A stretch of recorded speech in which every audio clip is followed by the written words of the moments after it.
Feel the power of Bethune-Cookman women's basketball. The Lady Wildcats, led by head coach Janelle Creighton, are fired up and ready to dominate the Southwestern Athletic Conference. Wildcats quickly in transition. Clark double team under the basket, goes with the spin.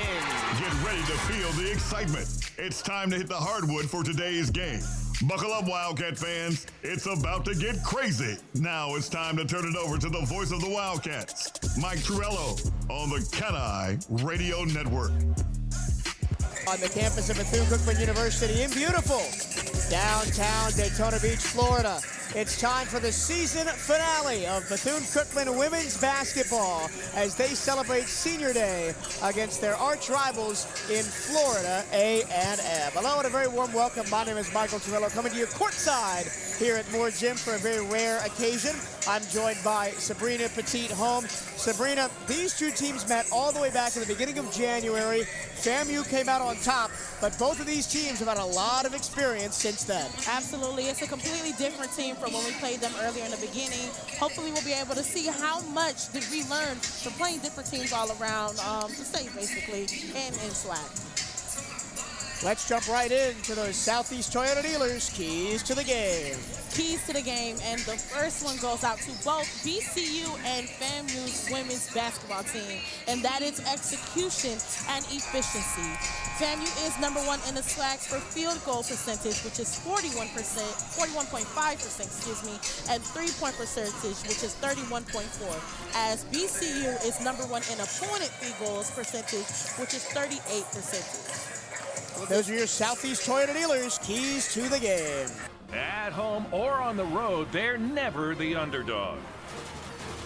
Toyota, let's go places. Lease a new 2024 Toyota Tacoma SR5 for $389 a month for 36 months. Offer valid through February 3rd, 2025. Well-qualified lessees with approved credit through Southeast Toyota Finance. $36.88 due at signing. No security deposit with select equipment. $350 disposition fee. Excludes tax tag registration, title, and dealer fees. See dealer for details.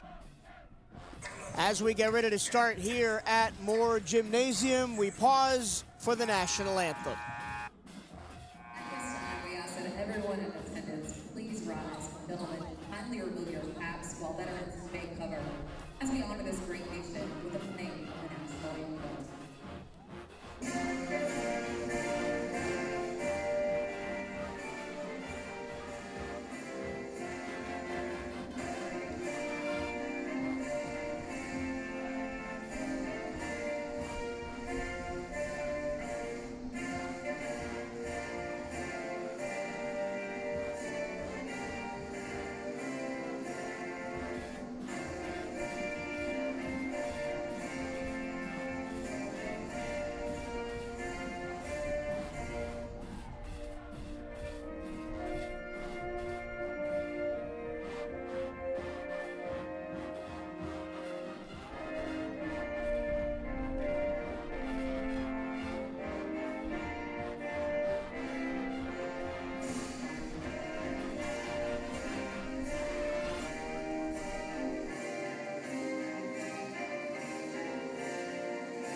As the starting lineups get ready to be introduced on the court, let's take a look at those starting lineups. For Florida A&M, it's a 5'9" senior guard from Dakar, Senegal, Sabu Gay, the team leader in steals and free throw percentage. He's also their second leading scorer at 11 points per game. A 5'11" sophomore forward from Farmington Hills, Michigan, Sydney Hendricks, their team leader in rebounders, but also team leader in fouls. So she's got to stay out of foul trouble tonight. The Spaniard, Yvette Subirats, a senior guard at 5'9", formerly of Ball State and CBF Cardeñola in Spain, is the 2 guard. The third guard is their talisman, a senior guard, 5'9", from Southfield, Michigan, Cheyenne McEvans, the leader in the SWAC in minutes per game at 34.7, and also the team leader in scoring at 13.4, and a senior forward, 6 foot tall, from League City, Texas, Aliyah Ellis is the final FAMU starter. For Bethune-Cookman,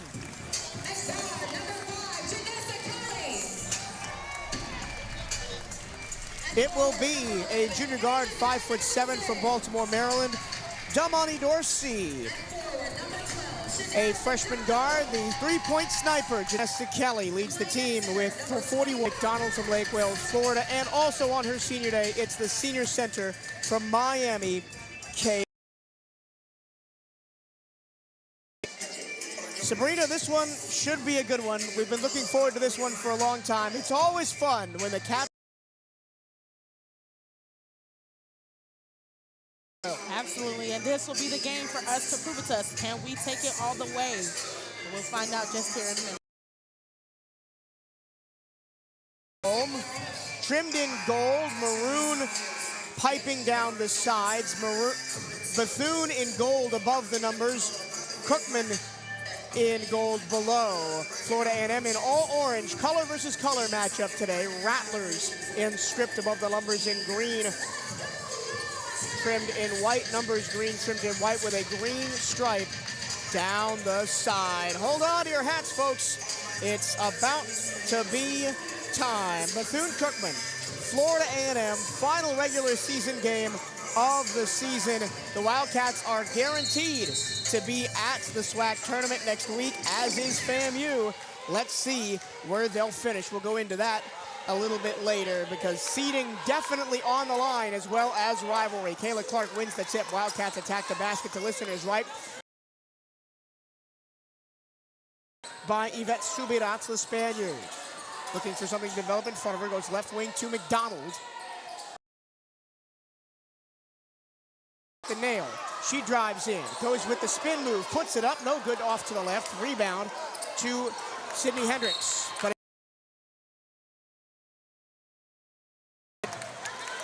what a play start by Kayla Clark, a move down low that we've been seeing her develop since freshman. Right next to Coach Grayton Del Lazario. Here's a screen and a drive from Kayla White, puts it up, no good. Another rebound, this time by Elia Ellis, and it'll be the first time the Rattlers get to attack. Cross the time stripe, Hendricks working on Clark, and she misses the layup.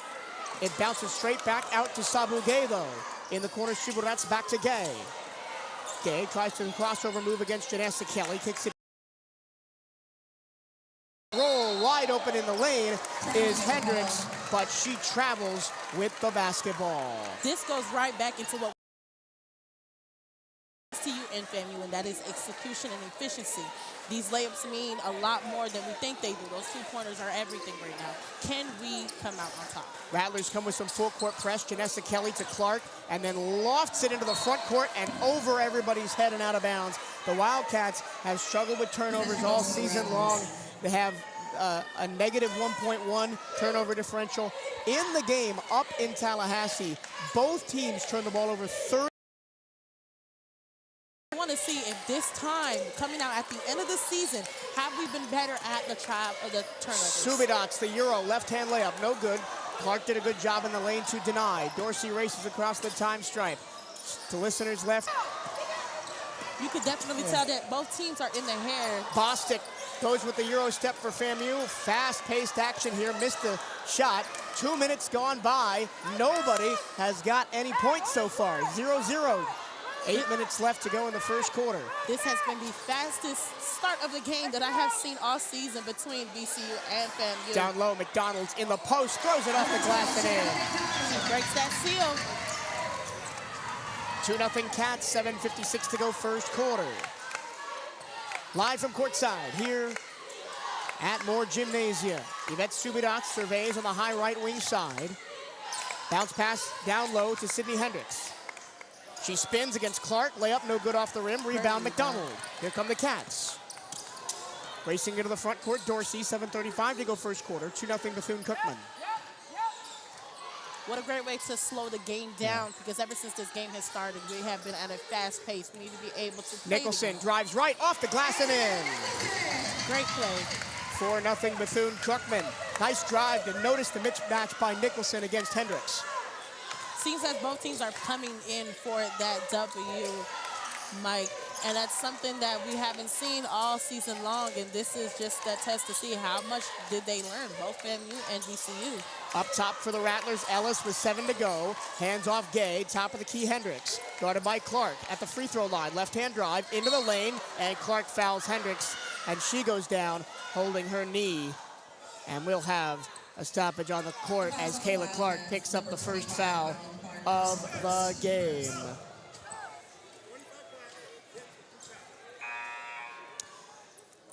So let's go, while we have a little bit of time, let's go over those scenarios for the Wildcats women's team going into the playoffs. So the scenario is simple. Yes. Win and a Prairie View loss gets them the number 7 seed, and they would play the number 10 seed, who will either be Alabama State or Mississippi Valley, depending on how other results shake out this evening. Right. If they lose, or if we win and Prairie View wins, Prairie View's playing Texas Southern tonight at home. If any of those scenarios happen, we would be the 8th seed, and we'd play either Prairie View, FAMU again, or Alcorn State, depending on how results shake up elsewhere around the league. Bethune-Cookman currently in a 3-way tie for 7th with Prairie View, Florida A&M, and themselves at 6 and 11. Mississippi Valley State currently holds the final playoff spot at 5 and 12. Alabama State still has a shot at 4 and 13. Now, none of these teams can catch Alcorn State for those first round byes. They're 9 and 8. But again, this matchup crucial, not because it's a rivalry game, right, but you want that 7 seed, because if you go into the tournament playing the first game, you get to wake up bright and early, get to go to the venue. You're the first team on the floor. You're ready to go. It's fresh. And you're playing a team in either Valley or Alabama State who you've beaten already this season. Right. Valley we've beaten once. Bama State we swept 2 out of 2 against them. It gives you more confidence than playing a team you've either been swept by in Prairie View or lost to in Florida A&M and Alcorn State. You've split with both of those teams. So it kind of seems like there's a lot of pressure between these two teams on that spot in seeds for the SWAC playoffs. Everything lies on this game, and it goes back to the keys to the game with execution and efficiency. It's like these second chance shots that we are missing so far, we can't have that towards the end of the game. We are currently in a delay for the Rattlers number 5, the sophomore forward, Sydney Hendricks, as she was fouled by Kayla Clark in a fair amount of pain walking off the court, as she is embraced by her teammates and the team doctors, and we hope everything is all right with Sydney Hendricks. But the Wildcats off to a 4-0 start. They've looked good defensively, although FAMU is about to go to the line to try and break their duck. It's 4-0 Wildcats, 6:54 to go, first quarter. What do you want to see differently out of the Wildcats offensively? Because where they got those 4 points is on the drive into the paint, not necessarily on the post-up. I absolutely love that they're continuing to drive this early into the game, but one of the biggest things that I am looking for B-CU to do is to slow the game down. That's all it is. If they get into their heads and they start playing FAMU's game, that's where everything starts to get a little bit discombobulated. Shot starts not to fall, but every single time that Ajane had went down and drove into that court, she slowed the game down. She made concise shots. 1 out of 2 at the free throw line for Sage Glover. Full court press comes out from FAMU, 4-1 Bethune-Cookman. Fresh into the game is Jordan Brooks. She throws it across half court, and it's intercepted by Sage Glover. Glover, hands off, Gay, all the way in, layup, off the rim and in. And it's just like that, it's 4-3, and the Wildcats have 3 turnovers already. It seems as if FAMU had watched some film against B-CU and knew that the full court press is not really our strong suit. This time they break it. Clark against Subodatz into the front court. She goes all the way in. It gets fouled. The shot rims out, but she'll go to the line. Yep. This is exactly what we need to be doing the entire game. Draw those fouls, drive in every single time. And that was a drive from Kayla Clark that started at the logo. Yeah. She crossed half court, went all the way in, uncontested, got fouled but behind. It's such an amazing way to see how much she has grown from her freshman year to her final game as a senior, and the way that she's used her body down in that cold. Kayla Clark wants to win this game. I think my she does. goodness. Absolutely. Final home game for her. She's played her entire year here at Bethune-Cookman. Reminds me of that JSU game versus B-CU, and then the way that they are playing, they coming in with something to prove, not only to FAMU and our viewers, but as well to themselves. We could definitely tell that this is not the same team that it was in the beginning of the season. Wildcats up 5-3. Chanel McDonald at the free throw line got the first one. Also celebrating her senior night tonight. The senior from Lake Wales, Florida, has not had the season she really wanted. Averaged just under 10 points last year, has dialed it back to about 7 points this year. But a lot of that is Adrienne Nicholson having one of the best seasons in Bethune-Cookman history. Absolutely. Okay, B-CU going into that press. See if they can run it correctly. And so far, they are. 7-3 Wildcats, 5:50 to go. Across the time stripe, here comes Dorsey. She'll await out high, guarded by McEvans. She goes right to the wing. Her drive is stopped, kick to the corner. Underneath it goes. Extra pass to the far corner, picked off, right into the hands of Gay. She'll drive the floor all the way, coast to coast, get bumped, and score. No foul, but it's 7-5. Need FAMU to get and light that fire under themselves, because once they get into that mode, they start to get out high, guarded by Gay. She goes left, switched onto by Subirats. Now Clark away on the right wing side. Nicholson at the nail. All the way to left, puts up a 30-footer off the rim, no good. Rebound to Kayla Clark in the right-hand corner, and this one just in and out. That's two real long shots by White with no penetration. as well. Down low, easy layup for Shea Quarter. With the half-court press, FAMU is pressing and adding pressure. Wildcats into the front court. Dorsey into the lane, jump stop, puts up a floater, no good. Rebound, batted around, grabbed by Subirats. Hand all the way, coast to coast, right-hand layup, no good. The rebound for FAMU. The putback is also no good by Glover, and the Wildcats finally take it. And just go to Nicholson for the easy, uncontested jump shot. This is another game where we see Kayla White is playing the top. Florida A&M. This time it'll send Elia Ellis to the line after the media timeout. Do you love Bethune-Cookman University sports? Of course you do. Then don't miss Hail Wildcats Radio, the podcast that takes you behind the scenes of all 15 Wildcat sports programs. Hosted by Voice of the Wildcats, Michael Torello, and featuring the expertise of sports information directors Bryce Reynoski and Brian Harvey. Hail Wildcats Radio delivers unparalleled coverage of your favorite teams. Tune in to 1380 WELE Daytona Beach every Saturday to catch the show live or listen anytime on your favorite podcast platform. It's Bethune-Cookman 9, Florida A&M 7, 3 minutes and 30 seconds to go in the first quarter as we get to the media timeout. Nicholson's got 4, McDonald's got 4, Clark's got 1. Just as we've said all season, the offense has come through the forwards. Yes, absolutely. And we saw that in the beginning of the game, both teams started with a high-pressure press. Everybody was going super, super duper fast. We want to go ahead and make sure that whenever, if it comes down to FAMU and to B-CU, that they continue to slow the game down just enough time so that they can run the press, run the games, run the plays. This is the test of what have we learned this entire season. The Wildcats are already with 4 turnovers, and 2 of them have come off of that full-court press that FAMU is running. And we need to know how to break that correctly as well, too. Once we figure out that sweet spot that FAMU is targeting and we run the press correctly, I think we'll be able to find our fire back and continue to use the motor. That same type of speed that we had in the beginning of the game. And we've broken it more on the drive than on the pass. The passes have been a little bit too strong and out of bounds. And we also pass too much whenever it's in our possessions, because there's many times, not just this game, earlier games before where we had gotten down to 5 seconds and they are still passing that ball. And that is not something that we want to see if we advance into the playoffs. And the amount of times on possessions where the ball never gets inside the three-point line except on a rebound. Yes, and that's not the good case for us. So maybe if we can fix that, we can move forward. As we get back to live action, Elia Ellis will try and tie things up for FAMU at the free throw line. Misses the first one short. Ellis, the senior from League City, Texas. Her entire collegiate career at Florida A&M, didn't play last year, but the first 3 years averaged 4.7 points. Her career high in points is actually against Bethune-Cookman back in 2023. She gets 1 of 2, and it's 9-8 Cookman. Here comes the full court press from the Rattlers again. Kayla Clark to inbound. FAMU slowly creeping back up when it comes to point-wise. Let's see if they're able to break this press here. This is important. More driving, less passing. Back to White in the middle. As she looks to break the press, she drives into the front court, throws the ball over her head, finds Damani Dorsey at the free throw line. She'll back up, and White will run with the offense. 15 seconds to shoot, 3:15 to go first quarter. Wildcats up by 1. White across to Clark on the right wing. She will float it up in the middle. McDonald, tough catch, loses it out of bounds. FAMU ball. 5th Wildcat turnover already in the first quarter. Some of these passes that are being met across is not going to happen usually.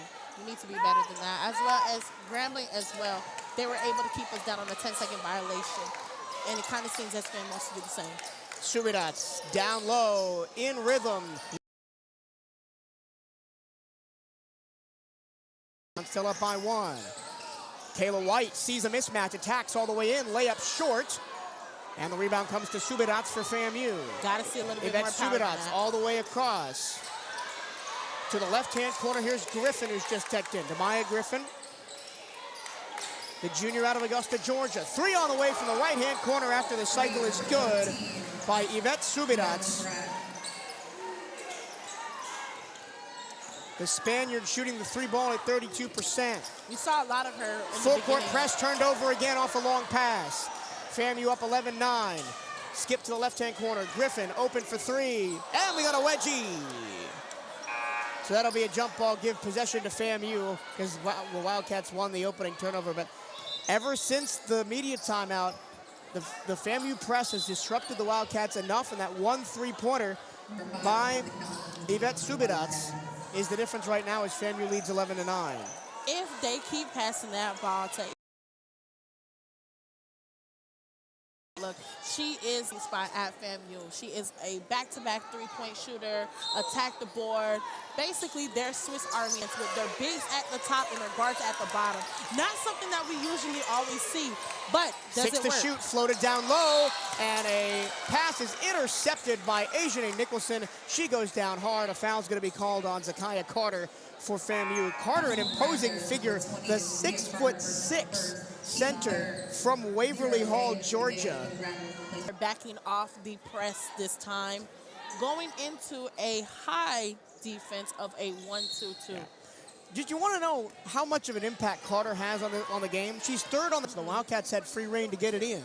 Wildcats down 11-9, 1:54 to go here in the first quarter. They'll inbound right at the scorer's table.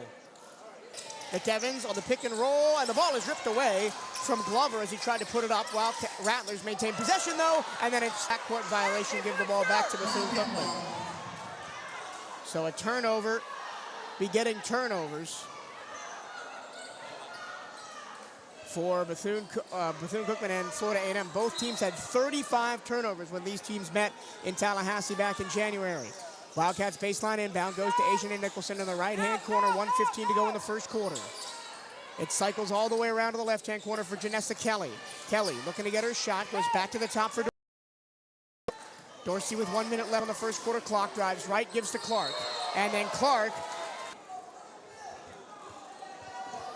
the same old is coming back to haunt the Wildcats here in this first quarter. With a putback. It's so hard to guard a 6'6" player like that. Without drawing the foul from her. The speed that they have been playing, you would have thought that we had been a huge lead right now, but no, only down by 2 with FAMU being up 11-9. 40 seconds left in the first quarter. Bethune-Cookman down. Here comes the press again. And an offensive rebound is going to be grabbed by Knicks for over 3 minutes. And are 1 for their last 8 from the floor. And Ajane Nicholson is now down. We've already seen Sydney Hendricks go down. And Nicholson is down, being attended to by the trainers under the basket. Listeners right to the Wildcats attack after getting a rebound and having it tied.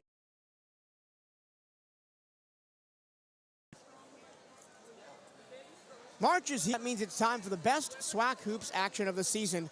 Catch every second of the madness. Your tickets to come catch the catch into the 2025 Southwestern at SWAC.org. If you can't make it to Atlanta, listen to every play live right here at youtube.com/CatEye Network.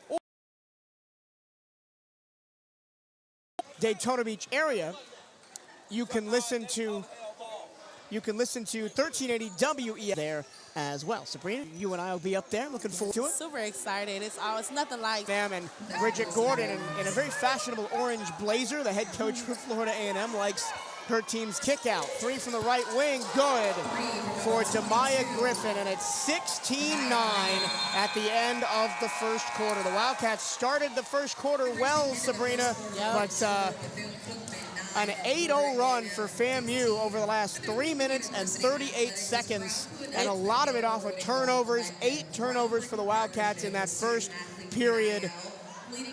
The same things rearing their ugly head here for this Wildcats team. Yes, earlier in the season when we first played them, we saw a lot of them trying to figure out how we play, a lot of how B-CU trying to figure out how FAMU played. And now I think what happened earlier in the game when we started going out under fire is that FAMU kind of found their muscle memory and figured out what exactly did they need to do to be able to make sure that B-CU was able to come up at top. Right now, B-CU needs to be able to slow that game down and find their fire. Run the defense, run the plays correctly, hands and faces, and make sure that they're not drawing any more fouls than they need to have to. Spring football is nearly here. Don't miss your chance to get a first look at the 2025 edition of Bethune-Cookman football at our annual spring at 1 p.m. So around the SWAC tonight, lots of important contests. Mississippi Valley hosts. If we win and Prairie loses, that means we're the 7 seed. Any other result, we're the 8 or the 9. Wildcats, see if they can find it again, if they can execute. What exactly can they do to be able to find that and reset? Or they're still trying to figure that out at the scorer's table. At least we think the Wildcats will have the ball to start the second quarter. The Wildcats out-rebounded FAMU 12-10 in that first quarter, but every time they get to that big pile up under the basket where there's 3, 4, 5 bodies down there, it seems they can't get those shots to fall. And that's what we talked about, how I said earlier, that it must have seemed as they watched some film between us we struggle at, and they maximize off of that. We want to be able to make sure that there's enough room. Use those baselines, draw those fouls, go down, drive. Started quarter number 2, down low. Asia Nicholson, tough catch. She put the ball on the floor, throws it off the glass, too strong. Rebound, Florida A&M. Sabu Gay races into the front court. She goes all the way into the paint, then will back it out and find Griffin drives, throws it to the left-hand corner, and it's out of bounds as Yvette Subidot's good with the right hand. Rebound to Zakiya Carter and FAMU. It kind of seems as towards the court so that her layups will be a little bit more off than usual. Down low, Carter, tough catch, layup no good. Rebound tapped out of bounds. It'll stay forward of Columbus, Ohio, but the Rattlers will keep it. 15 on the shot clock, 8:57 on the game clock. Baseline inbounds, Gay off the screen at the nail, drives into the paint against Kelly. Hands off, Subidots, baseline drive, kick out Griffin, left wing corner 3, good. We got to be able to watch those threes.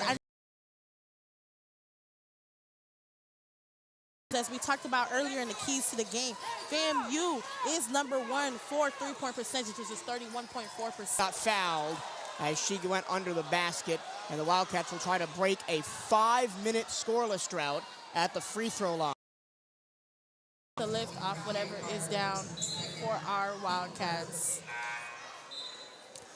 Kamara Langston comes into the game for the Wildcats, the junior from Chicago, Illinois. Just averaging 2.3 minutes per game, has only played 16 times this year, has battled some injury problems, as a lot of this Wildcats team has had.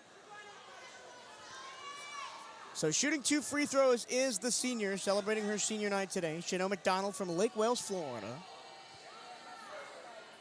Shoots the free throw at 64%, makes the first one. And free throws, as opposed to turnovers, has been the other major issue for the Wildcats this year. They're shooting the free throw last in the SWAC at just 63% as a team.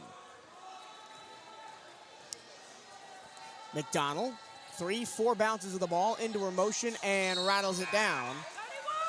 And we'll have Langston come into the game, as well as the freshman Jordan Brooks, who started at point guard for a lot of this year, but has been out of favor for Janessa Kelly and Kayla White as she has returned to health. Wildcats show a little full court press here think they definitely use Jordan Kelly as the monster for this press to be able to keep up with some of their players because she is fast. Griffin, she's hot right now. She hits a right wing three, but an offensive foul on an illegal screen down low against Sage Glover saves the Wildcats a lot of grief as Demaya Griffin almost went 3 for 3 from beyond the arc, but that one won't count.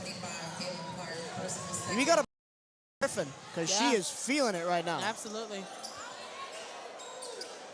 FAMU getting ready to run that press.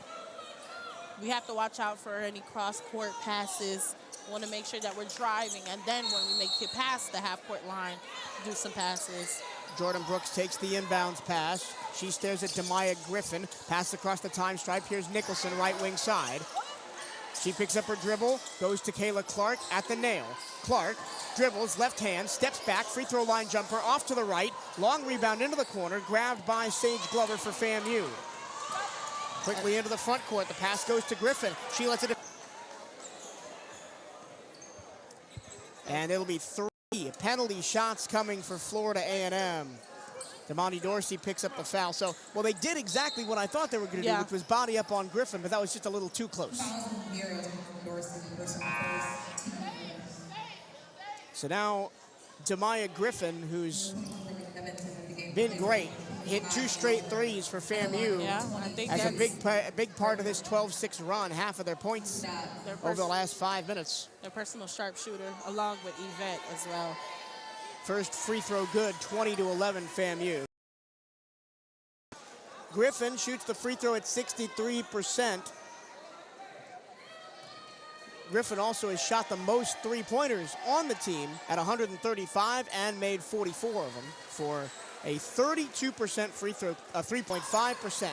All 3 free throws hit by Griffin, 22-11. 11-point lead as the Rattlers are doubling up the Wildcats right now. Brooks drives, underneath it goes, back out, kick out to Langston. Langston puts up a long 2, rattles out, no good. Rebound Carter for Florida A&M. 7.5 to go in the second quarter. Here's Cheyenne McEvans, hasn't really needed to do much today. Griffin, left-hand drive on the baseline. She backs it out and resets. To the right-hand wing it goes. Sabu Gay sizes up Kamara Langston with a left-hand drive. Goes to the baseline, into the corner. Griffin can't save it, and it goes out of bounds. That's the second time that's the second time we need to be able to watch that paint when they do double team because there could be a chance where she can pass down low and Kayla White with 2 seconds to spare gets into the front court, hands to Kayla Clark, and then gets it back.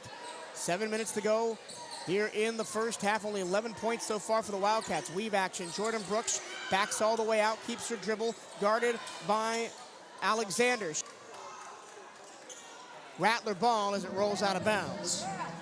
The Wildcats just threw by Nicholson. She races up the floor. Nobody there to stop her. She gets the layup, and the Wildcats finally get one. Floater good. Just as simple as that, nobody was there for the Wildcats defensively. Very efficient is the way that she moves down the court. And what I wasn't expecting for the Rattlers, Kayla Clark misses everything, nothing but air. Subidats gets the rebound, pushes it ahead into the front court. Here's Demaya Griffin, finds White, free throw line jumper, good. 4 straight for the Wildcats here. About FAMU being a little bit too fast, and we spoke of that earlier before, that the Wildcats need to be able to play their own game. This is what they do to get into their head. We could discombobulate and play what they need to. You know, they're not giving them a chance to, you know, get themselves together. Griffin, Subidats, wide open, left wing 3, wedgies it. Again. I can't remember a game where we've had 2 wedgies. In the same court at the same half. But again, the Wildcats leaving the Rattlers open for 3 because they're double teaming Griffin so hard. A couple of changes for both teams. But they got to be careful because Subaru did not even know that she had a sister on the team.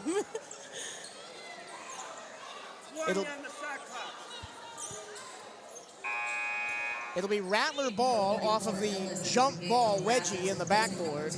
Elia Ellis comes in for FAMU, the 6-foot-tall forward.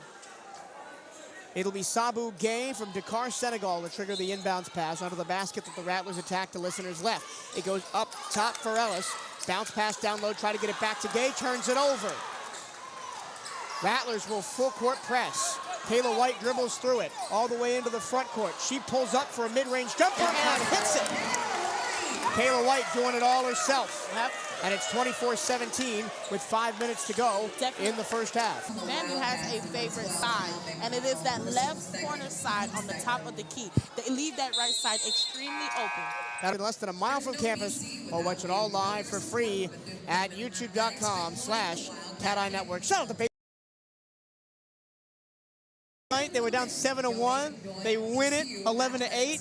And after a slow start, it feels like Coach Hernandez and his boys have found their form. Yeah, nothing like baseball season, spring games anyways, but all teams, golf, tennis, baseball, basketball, track, it's nothing like We call it crossover season. Crossover season. Everything is going on at Yes. once. And for those of us in sports information, it's hell on earth. We hate it. We just want there to be one thing to focus on at a time. Yeah. But I guess there's nowhere else I'd rather be than courtside and more Jim Collins of basketball. Yeah, spring football is definitely coming up, and that's something that we're super excited to see what's going on. The Wildcats, 3 of 14 from the floor in the first, and 3 of 9 from the floor in the second. So they picked it up a little bit, and Kayla White's been a big part of that, as she's got 2 straight buckets in transition.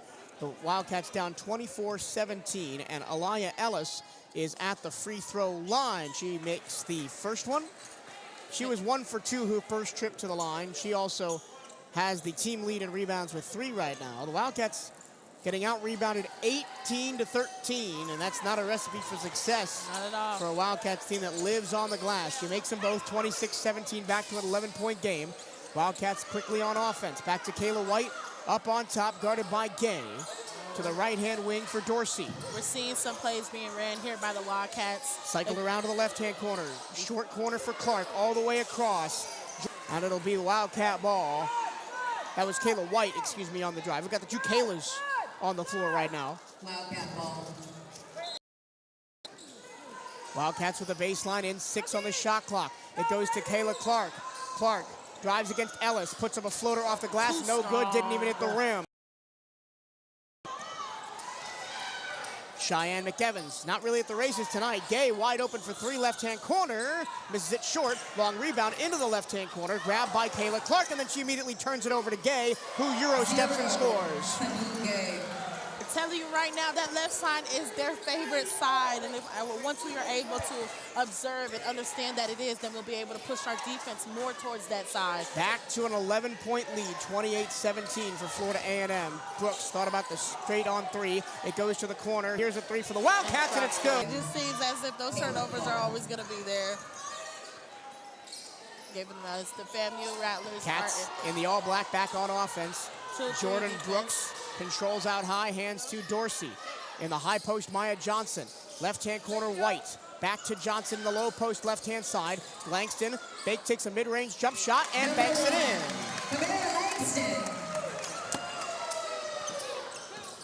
Wildcats down just 4 now, or sorry, just 6 now, 28-22. They've been down by as many as 11. 3 minutes to go in the first half.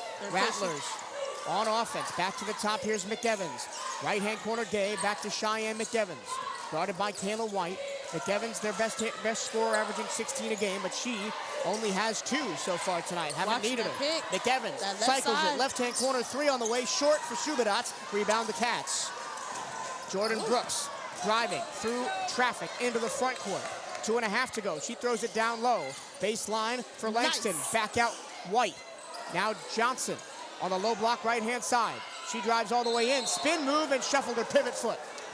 She got the layup to go, but she traveled first. She has so much potential, and that's one thing that I cannot wait, because Kayla Clark was in the same position as Amaya. So as a freshman, we're definitely really excited to see her progress throughout her years here at B-CU. Couple of changes for FAMU. Glover comes back in, as well as Yvette Subadats replacing her sister, Aida. They've done that swap a couple times tonight. 6-point lead for FAMU and the basketball. 2:23 to go first half. Sabu Gay controls across the time stripe, bounce pass to Glover, and then hands it back on the logo. Gay calls the play, drives left-hand side, gets to the nail, transfers back to the right, to the dunker spot. The pass goes in, the layup is no good. Offensive rebound, put back, rattles around and in for Jalea Sharp. senior from Garland, Texas. They're so tall, FAMU. 6 Yeah. foot tall, 6'3", 6'6". They're 3 centers. You definitely got some height from last season because I didn't think they were as tall as they were last time. Weave action for the Wildcats. Langston controls out high, picks up her dribble. Hands back to Kayla White, resets 15 on the shot clock. The Rattlers pushing BCU. White drives against Subadats. Hands back Brooks. 8 on the shot clock. 7 now. Brooks. 6, 5. Step back, long 3. Oh, baby!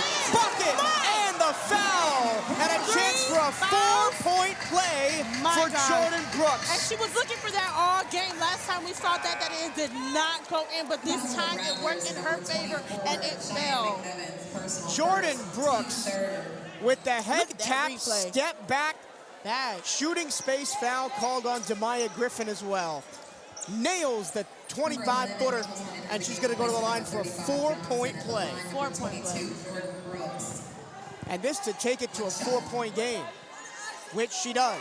The fearless freshman strikes again, Mike. This is so Now, exciting to see her play. It's been a tough season for Jordan Brooks at the college level as a freshman, but you can see sometimes she's got great potential like that play right there. And she has that confidence that we see that whenever she does play, you tend to forget she is a freshman. 1:25 to go in the half. Subadats, right-hand drive against Clark, gets stopped at the nail. Almost got stripped by Nichols in, and she does turn it over. Nicholson takes it away. 1:13 to go in the half. Wildcats got to get it into the front court. Got just 5 to do it, and they do. Kayla White walks across the time stripe. 1:05 to go first half. Can we talk about how Sabu has been on the ball this entire game over for the Rattlers? Brooks, right-hand corner after she got the 4-point play last time down the floor. She drives this time all the way in. Layup, she got fouled. If she's going to draw the fouls, I think that's what she's going to sacrifice herself to for the betterment of the game and for the betterment of the Wildcats. I like the fire from Jordan Brooks. Yes, absolutely. This is something that we've been expecting since the first time that she came out for her first game. We called her the fearless freshman for a reason. It's definitely going to be a journey for her here at BCU. And I'm excited to see what she does. Jordan Brooks toes the line to bring the Wildcats within 2 with 53 seconds to go in the first half. Remember, the Wildcats trailed by as many as 12 in this half. And they got a chance to pull it within 1 possession here with under a minute to go in the first half. Definitely her comeback game. Wildcats on a 9-2 run, make that 10-2 as Jordan Brooks hits the first one over the last 3 minutes and 6 seconds. And she got them both. Brooks, one of the best free throw shooters on this team at 72%. Now the Wildcats trying to play defense down by 2 and maybe get a 2-for-1 deal out of it at the end of the half. Now, we see again, they're going to continue to move to the left side of the court. FAMU loves that left side. McEvans does have it on the left. Sizes up Brooks, picks up her dribble, lost the ball. It's going to be a tie-up, and the possession arrow gives the ball back to the Wildcats. Great job. I mean, Jordan Brooks, the last 5 minutes, 4-point play, drive to the basket, hits 2 free throws, and takes a steal. I think she honestly deserves that title of being the monster on that team because she is going to attack it anytime, any way, however she sees fit. 30 seconds. Triple Brooks teaming. tricks up her dribble. Weave action up top. Brooks is the recipient with 15 to shoot. Looking for an outlet, looking for an answer. Kayla White all the way back out by the logo. 9 to shoot. She's going to take the long straight on 3. No good. Nicholson offensive rebound. Kick out Dorsey. 9 to shoot in the first half. Shot clock off. White, left-hand drive. 3 seconds, 2 seconds. Got her shot blocked. And the Wildcats will go into the half down 2. Coach Del Rosario wanted a foul right at the end of the half. She won't get it. But a furious comeback for the Wildcats. They outscore FAMU 10-2 over the last 2 minutes and pull a 12-point deficit back to just a 2-point deficit at the break, Sabrina. Oh my gosh, Mike, it goes back to the keys of the game, execution and efficiency. And right now, that key is rebounding. We see that whenever we do rebound and we execute efficiently, we get those second chance points. We also want to make sure that they understand that FAMU loves that left side of the court extremely. During the second half, we're going to definitely see the same thing on the other side.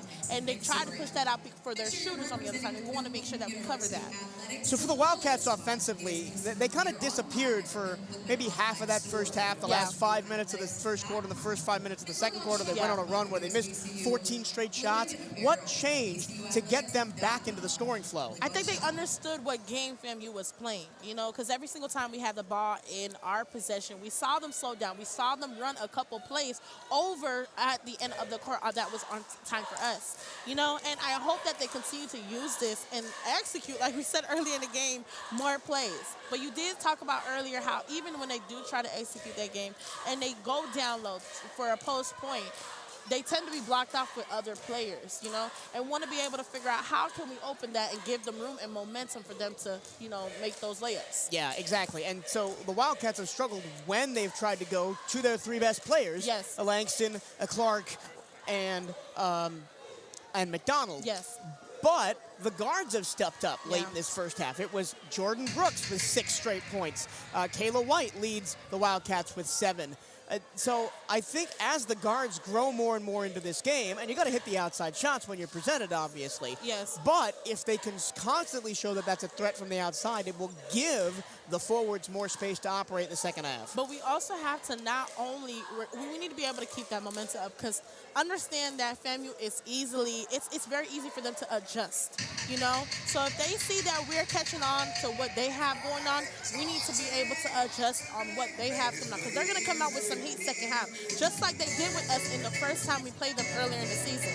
And for the Wildcats as well, we got to defend the three-point line, right? Yeah. There was that one segment where Jemiah Griffin went off, hit 9 straight points, had 2 big threes, almost had a third one, but an offensive foul was called. Right. So the Wildcats, I've noticed they started double-teaming Griffin, but that leaves Subidats open, that leaves Ellis and Glover open. Yes. And it's just a 3-point team, Mike, that's what it is. But one thing we can tell, that left side is definitely where they're going to hit those threes. We saw a couple of those 3-pointers being hit over on the right side. Not a lot of them fell, but that left side, that's their sweet spot. And that's a little bit of a preview for the men's game, because the FAMU men's team, man, they take so many threes. Yes, absolutely. And, you know, I know they both teams kind of play the same, so hopefully they, you know, come out of spot a little bit. But we're hoping to see a little bit more of adjustments. Still a battle of offense and defense-wise for both teams. Who's going to come out on top, who's executing correctly, and who is efficiently rebounding. We'll take about a 10-minute break for halftime. When we come back, we'll go around the SWAC and take a look at the scores on a pivotal Saturday in the Southwestern Athletic Conference. We'll also review the stats from the first half and get you ready for half number 2. 1 half down, 3 halves to go here on the final day of action at Moore Gym. This is the CatEye Network Radio. The Wildcats down 30-28 at halftime.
Welcome back to more Gymnasium as we get you set for second half action between Bethune-Cookman and Florida A&M on the women's basketball side. Before we get to the stats of the first half, Sabrina, oh my gosh, let's go around the SWAC because there's been some bombshells already today. And this is something that I think everybody needs to hear what's going on. Mississippi Valley winners over Jackson State at home. And that's what y'all heard correctly, Jackson State. Without Shadiman McKnight, without their head coach, crazy town going on. So Valley has locked up the 10 seed, guaranteed. And this is something that we did talk about earlier, Mike. When we talk about SWAC, it literally is anybody's game. Yep. Anybody's. The game that we're really intent on, Texas Southern has mounted a little bit of a comeback. It's now 35-30, Prairie View over Texas Southern. This is at Prairie View. We want Texas Southern to win and us to win here so we would get the 7 seed. Right now, if the games ended right now, we would play Florida A&M again on Tuesday night. It's a rival game over and over and over. Yeah. Other games going around the SWAC right now, Southern 16, Alabama A&M 13 with 6:56 to go in the second quarter. And we don't have a live stats link for Arkansas Pine Bluff against Alcorn State, so don't have that score. Let's look at the first half stats from this one. It's Florida A&M 30, Bethune-Cookman 28. For the Wildcats, very balanced scoring-wise. Kayla White's got 7, Asia Nicholson has 6. Chanel McDonald has 6. Jordan Brooks has 6. Tamara Langston has 2. Kayla Clark has 1. Dorsey, Kelly, Phillips, and Johnson have not scored. For Florida A&M, Demaya Griffin was lethal for about a 2-minute span in the second quarter. She's got 9. Gay has 6. Subirats has 3. Ellis has 3. Glover has 3. Shockingly, McEvans only has 2. She's been their best scorer, averaging 16 points a game. Julia Sharp has 2. Zakiah Carter has 2. FAMU 30, B-CU 28. The big thing for me is Florida A&M out-rebounding us 21-17, but we've come back in the turnover differential. We're actually plus in turnovers right now. We had 8 turnovers in the first quarter, 1 in the second quarter, and we forced 12 FAMU turnovers. Both teams have 8 points off turnovers. Now that's if we can keep it that way, you know. We need to acknowledge the adjustments that we are going to make and also what FAMU is going to make. This is important because those second half games, we technically either we're going to take it all the way there or we just go straight cold. You know, are we going to be completely hot or are we going to be straight cold again? This is something that we need to make sure that B-CU is doing a great job at. You know? The Wildcats shooting just 30% from the floor in the first half, 9 of 30, 2 of 5 from 3. For Florida A&M, 9 of 25 from the floor, that's 36%, and 3 for 9 from 3. Both teams, Wildcats hit 8 free throws, Rattlers hit 9 free throws, so very even on that front. Yeah. And I think it's extremely important that once B-CU finds their groove, they continue to stay in it, you know. Be careful with the foul troubles and go after those second chance points, you know, turnovers, etc., all of those things. That's what we're looking for. Now the Wildcats, again, have been hindered by a slow start, as they've done pretty much all season. They come out of the gate slow. They only scored 9 points in the first quarter. They scored 19 in the second quarter to come all the way back, and a little bit better of a start in the first, and you're in the lead right now. But that's when I see something, whenever B-CU does really good with these points and those rebounds and stops, it's when they're playing level-headed, when they're running their plays, when they're playing their own game. But as soon as they start to feed off of FAMU's energy, that's when everything starts to get a little bit, you know, out of place, you know?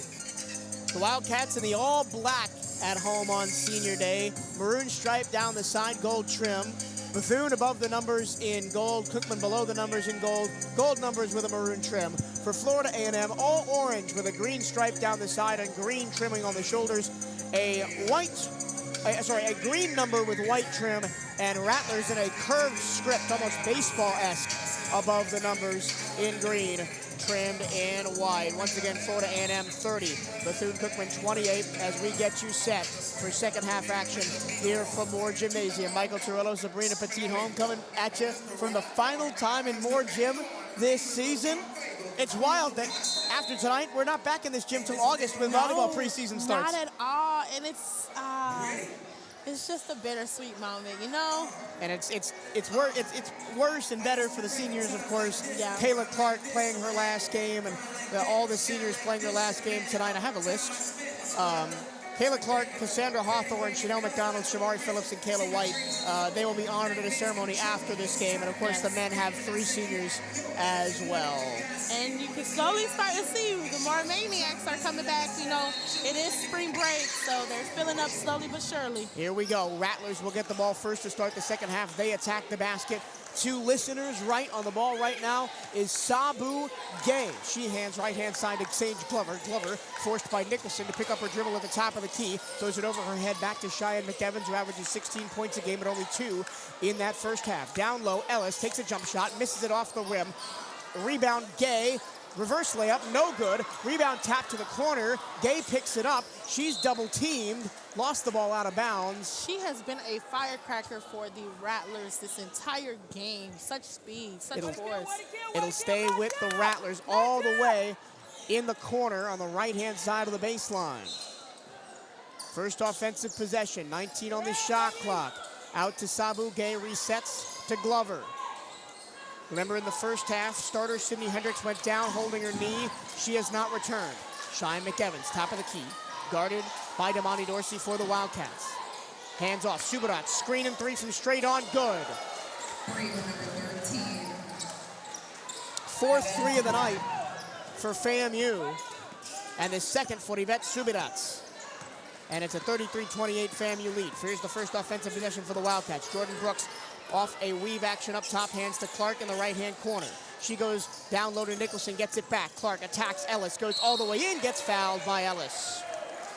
Kayla Clark wants to go out on a high note after 4 years at Moore Gymnasium playing for Bethune-Cookman. It's a rarity in today's day and age where you see a player spend her entire career at one institution, but Kayla Clark has been that for the Wildcats. Yeah, so you can definitely tell the growth as well, too, from when she was a freshman to now as a senior playing her last game.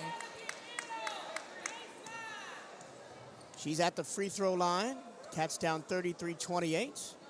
Now 33-29 as the first one is good. Kayla Clark comes to us from Miami, a former Miami Central Rocket. Former standout for Miami Central, won a couple of district titles off on the second free throw. 33-29, 4-point lead for FAMU and the basketball. 8:48 and counting to go as Cheyenne McEvans crosses the time stripe, going left to right. Into the corner, Subidats gives it back to McEvans. Down low, Ellis. She gets position and lays it in. We need some bodies down there because I see something that continue to be open. You know, watching that baseline. Halo White. Across, Dorsey, kick out left hand, corner 3, no good, rebound, FAMU. Evans in the front court, loses the ball out of bounds. So the Wildcats get lucky on that one. That could have been an extra 2 point for the Rattlers as well, too. Only 1 point off the first 3 possessions for Bethune-Cookman. It was the free throw by Kayla Clark. And even more worrisome now for the Wildcat Bigs is the 6'6" Zakiah Carter comes back in for Florida A&M. Wildcats with the ball, attacking the basket to listeners left. 8:15 to go, third quarter, down 35-29. Asia Nicholson, who's been kind of quiet tonight. Turnaround jumper from the free throw line. Kayla Clark grabs the rebound. It's a jump ball, and it'll be Wildcats with the possession arrow. The Wildcats are going to stay in this game, Sabrina, almost exclusively by how well they box out, especially on the offensive glass. Nicholson catches, drives, lays it in. Number 11, We talked about those second chance choices and those reboundings, how FAMU had out-rebound the B-CU Wildcats, and we want to make sure that we are able to get that as well. The dub-dub queen already on double-double watch as Florida A&M travels trying to go across the timeline. That's just an unforced error from Gay. Nicholson, I said the dub-dub queen already on double-double watch again. 8.7 rebounds. With 7:53 to go in the third quarter. Wildcats with the ball after the Rattlers turnover, down 35-31. Kayla White controls out high, gets to Nicholson on the high left wing side. Nicholson splits a double team, pulls up from the free throw line and splashes it down.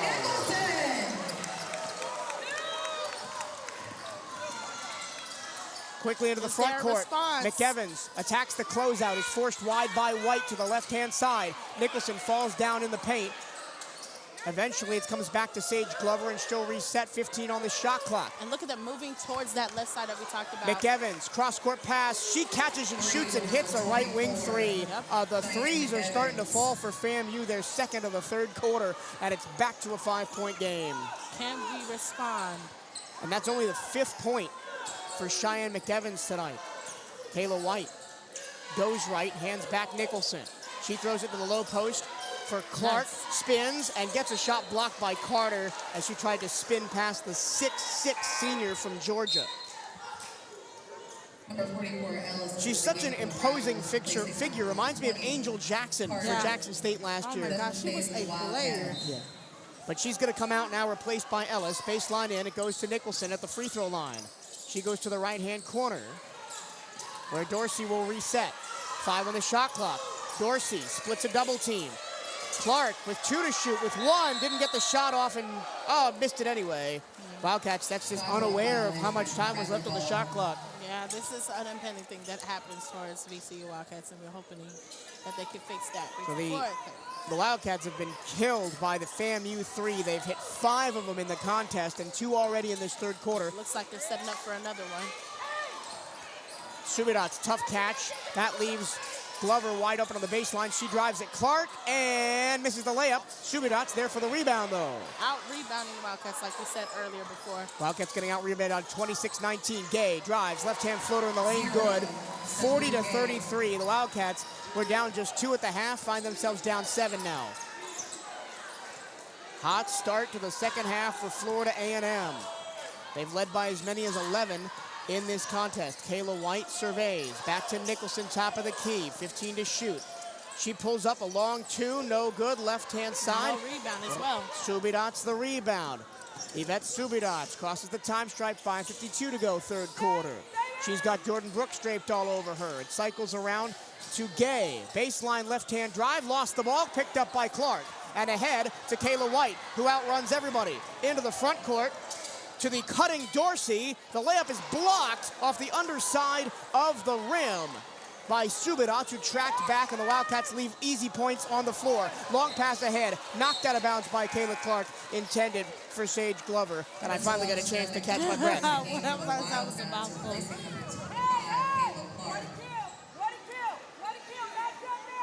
It'll be Rattler ball, as Demaya Griffin, who leads all Rattlers with 9 points, comes back in. Janessa Kelly also set to check back in for the Wildcats, and she will come in now, and she'll get Kayla White. Give them the chance to have a breather. White still not playing that many minutes, working her way back from injury. Rattlers have the ball up by 7, as they've got 10 points already in this third quarter, 5:28 to go in it.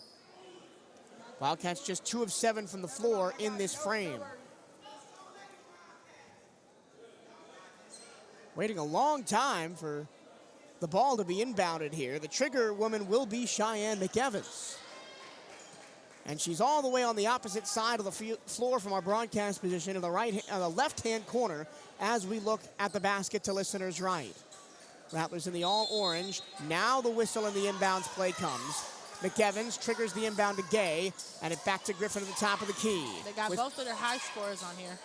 Ellis in the high post near the nail at the free throw line. Kick out McEvans. She drives to the free throw line. Stopped by Nicholson and reverses course. 10 to shoot.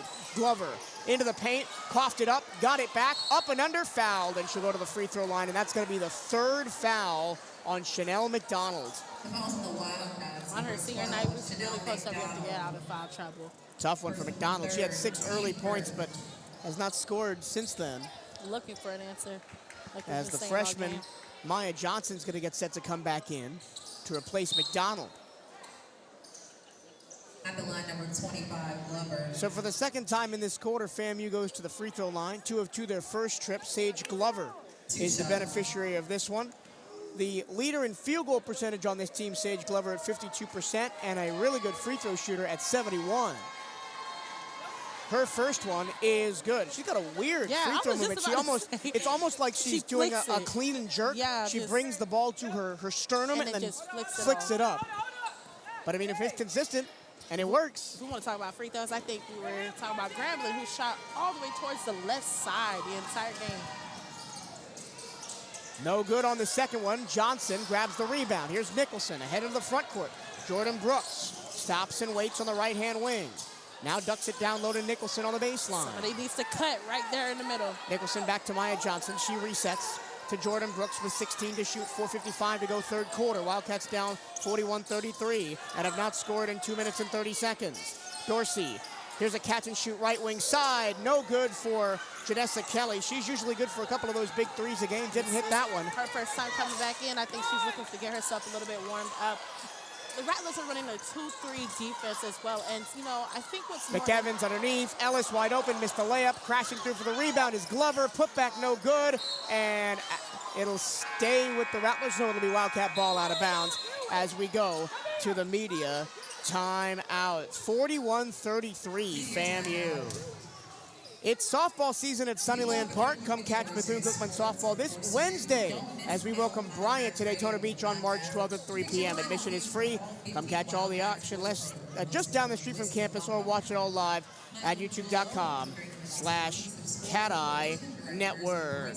Nike is the official outfitter of the Bethune-Cookman Wildcats. Gear up on the newest B-CU Nike gear at Nike.com/Bethune-Cookman Wildcats. And the offense, just like it did for a lot of the first half for Bethune-Cookman, Sabrina, has just gone ice cold from the floor. What needs to change here? They need to play their own pace. I've been saying, you know, reiterating this the entire game, is to make sure that they're slowing their game down.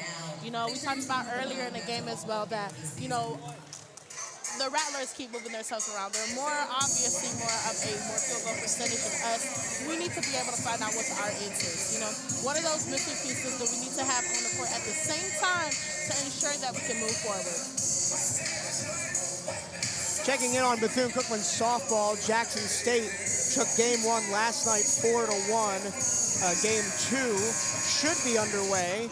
I'm just waiting for the live stats to load, and I'll get you that score. Bethune-Cookman baseball also underway. They're playing Florida Gulf Coast this afternoon. I'll get you that score at the next media timeout. It's all happening here at Bethune-Cookman Athletics. It is 4-1 Jackson State as we are... Oh, that's the score from last night. My apologies. So I don't have a live score for Bethune-Cookman softball against Jackson State. Let me see if I can find one for BCU baseball right now. It is 15-6 FGCU in the 6th inning. So high-scoring game again, but this time the Eagles are on top of that one. The Wildcats took a slugfest last night in game one of the series. That's actually my hometown. Oh, Fort Myers? Yes, it is. 33-41. Cats trail with the ball, attacking the basket to listeners left. Up top, Ajahnay Nicholson. 15 on the shot clock. She drives in. Layup short, and the rebound is batted around and grabbed by Sage Glover for FAMU. Wildcats have been bullied on the glass tonight. Ellis all the way underneath against Nicholson, against the double team. Someone's open. It's McEvans. She scores, and the foul. Correction, that was Glover that scored. McEvans was trapped.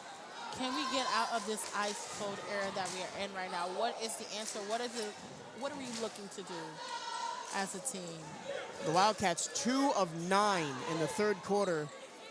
FAMU 4 of 9 before that last one was in. And Sage Glover at the line to attempt for three-point play and give the Rattlers an 11-point lead. No good. Offensive rebound. Ellis lost it out of bounds, but it'll stay Rattler ball off the knee of Maya Johnson. The biggest Rattler lead in the first half was 11, 28-17, and they're up by 10 as they've outscored the Wildcats 13-5 in this third quarter, shooting 50% from the floor. Kayla Park back into the game, looking to see if this is the answer that we were looking for. Currently an 8-0 run for FAMU. They got a baseline inbound. They go underneath. Glover puts it up. No good. Rebound battles around. Grabbed by the Wildcats, but it just lost out of bounds by Janessa Kelly as she never secured the ball. And a third opportunity gifted to FAMU on this possession. Wildcats replacing for 5, Janessa Kelly. So Kelly comes out. Jordan Brooks comes back in, as well as Kayla White and Damani Dorsey. So a small lineup here for Bethune-Cookman. In the right-hand corner, Sage Glover. She baseline drives, has her pass batted away, stolen by Jordan Brooks. Block. Yeah, Brooks through the trees to the top of the key on the left-hand side. Now backs all the way up near the logo. 3:37 to go third quarter. Wildcats down 10, 43-33. Brooks to Nicholson, top of the key. Left-hand wing. Need to see a player being Drive from White. She picks up her dribble, goes cross court to the right-hand corner, 6 to shoot, all the way in. Kick out White, takes a 3, left-hand corner, in and out. Nicholson offensive rebound, put back, too strong, and the Rattlers grab the second chance board. Gay behind the back dribble, all the way in, Euro step, offensive foul, as Damani Dorsey stood in to take the charge. That's how you play the game for the sacrifice of the veteran of the other team. Shomari Phillips and Tamara Langston are coming in for Bethune-Cookman. It's crazy how easy it is to get the substitutions when you're down here instead of all the way up in the corner. We don't have to see too far. We can see exactly who it is. The Wildcats scoreless over the last 4 minutes and 33 seconds. Just no answers offensively right now as they trail by 10 with 3 minutes to go in the third. They're on the ball, though. Kayla Clark, who's just checked back in. At the free throw line, pulls up. Back iron, no good. Rebound to Aina Subidats, who just came in for FAMU. It's like the shots are a little bit too strong for us for some reason. Maybe we need to take a little step back. Subidats against Shomari Phillips, the Texas Southern transfer. Gets a screen, goes left. Double screen, picks up her dribble. Bounces to Ellis at the nail. She hands the ball to Griffin, who goes to the right-hand corner. 10 on the shot clock, ducks it down low. Intercepted by Damani Dorsey. Second straight turnover, grabbed by Dorsey. Here come the Cats. Back to Kayla White. White on top, waiting for blocks to develop in front of her. Goes to the right-hand corner for Dorsey. Dorsey on the wing. Back up Langston. In the middle, 2:15 to go. White sizing up Subidats. Right in front of our broadcast position. Crossover goes left. Layup, good. Finally, after 5 minutes and 6 seconds, the Wildcats have an offensive bucket. Kayla White was the answer. Aina Subidats, also from Barcelona, Spain, transfer from Moorhead State controls. She hands it to Jemiah Griffin for FAMU. McEvans gets it back, gets a screen, attacks the basket, shovels it underneath. Glover is fouled. Missed the layup, but she'll go to the line. We have to be careful to get into foul trouble. We still have another quarter to go, and that fourth quarter is always very important for us to make sure that we have all of those plays in it. We just got to keep it in touching distance. Yes, and the defense has done its job the last couple of minutes, but the offense, again, one of their last 9. 2 points in the last 5 minutes for Bethune-Cookman. 2 shots. And again, a chance for FAMU to get it right back from the free throw line with one of their best penalty shooters, Sage Glover. Some adjustments need to be made.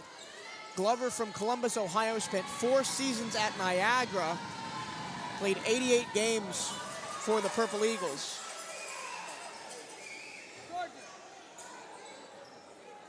She hits the first one. Last year, Niagara made the second round of the WNIT, so Glover's got some postseason experience. Out of Pickerington High School in Ohio. Second free throw good, 2-2 that time. The lead back to 10, 45-35 in this low-scoring contest here at Moore Gym. Wide open left-hand side. That would have been a perfect cut for the Wildcats.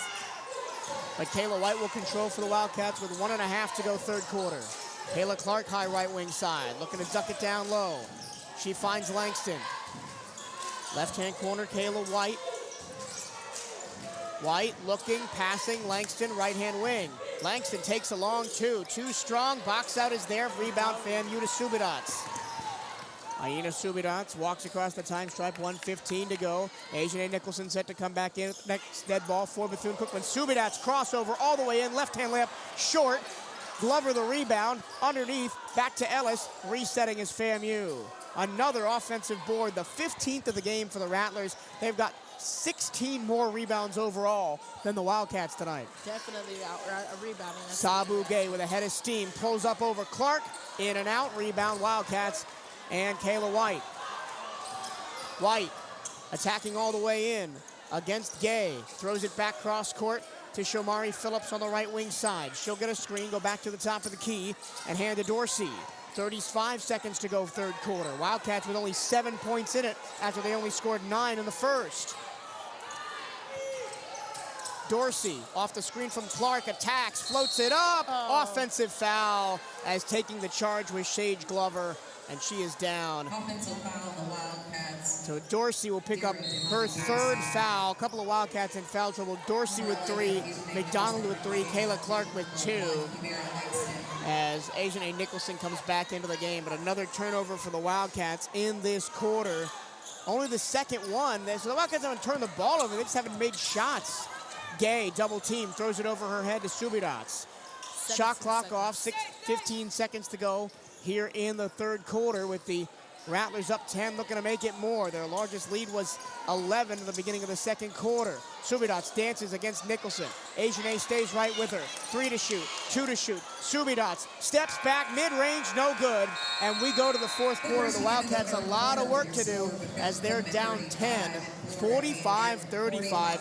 And for a Wildcats team that averages 60 points per game, to have only 35 points in the third quarter. This key word for this game is definitely rebounding. More of our second chance pointers are being, thrown away from passes, unnecessary turnovers that are being called. We really need to be able to adjust and figure out what exactly is going to work for the Wildcats and how can we move forward with that. You see FAMU Rattlers are being able to adjust within the players that are being in. It's just like once a player comes in, they already know exactly what to do. Whereas on our Wildcat side, it tends to be still a little bit of that, still a little bit of pieces that be able to fit from here and there. Can we use those pieces to make them work to move and advance to the first side? Checking in on the key score for us, Prairie View 48, Texas Southern 45, 3-point game, 9 minutes, 10 seconds to go. Remember, we need a Texas Southern win and a Bethune-Cookman win to secure the 7th seed. Other than that, would be the 8th seed. Yep. And play Florida A&M again in the first round of the playoffs. Elsewhere around the SWAC, it's halftime in Baton Rouge. League-leading Southern trailing Alabama A&M 20-16 at the halftime break there. And again, the big bombshell score from earlier today, Mississippi Valley State 70, Jackson State 68. That locks Valley into the playoffs. This is still a surprise. I don't want to say surprising because when we played Mississippi Valley earlier in the season, they did come in with a different type of energy of how they wanted to play. So this is something that is extremely exciting to see Mississippi Valley beat in Jackson State. Never would have been able to do that. The Wildcats on the verge of dropping 4 straight to close the season. Alabama A&M, Grambling State, Southern, and now Florida A&M. And for the Wildcats, you go 0-2 against FAMU, and then you got to see them again. Yeah. In just a couple of days, 4 days. Will we be able to have a response at that time if we do end up going with it? How are we going to be able to adjust, learn? We're ready to start the fourth quarter. Bethune-Cookman 35, Florida A&M 45. 10 minutes to go. It'll be FAMU ball and the all-orange trimmed in green attacking the basket to listeners' right. FAMU will be on the ball first. Sabu Gay controls. Walks to the right wing side, guarded by Kayla White. Throws it over her head down low, ripped away by Damani Dorsey. Wildcats take it away again. That's one thing they have done well today. They forced 19 FAMU turnovers, but they've only scored 12 points off those turnovers. Dribble hand off top of the key. Dorsey has it now. Clark, left-hand corner. Shamari Phillips, a 3, good! Answers it back. Number 21, Shamari Phillips. Third 3 of the game for the Wildcats and a good start to the fourth quarter. Full court press for Bethune-Cookman broken by FAMU into the front court. Sabu Gay stops and pounds the floor with the right-hand dribble. 19 seconds to go on the shot clock. 9:19 on the game clock. Wildcats down by 7. Gay on the right wing side, looking for blocks to develop in front of her. She goes back to the top for Glover, who's been big tonight. Glover's got 8 points. Hands it back to Gay on the dribble handoff. Spinning in the lane, lost the ball out of bounds. It'll stay with the Rattlers as Damani Dorsey ripped it away. Possession stays with the Rattlers.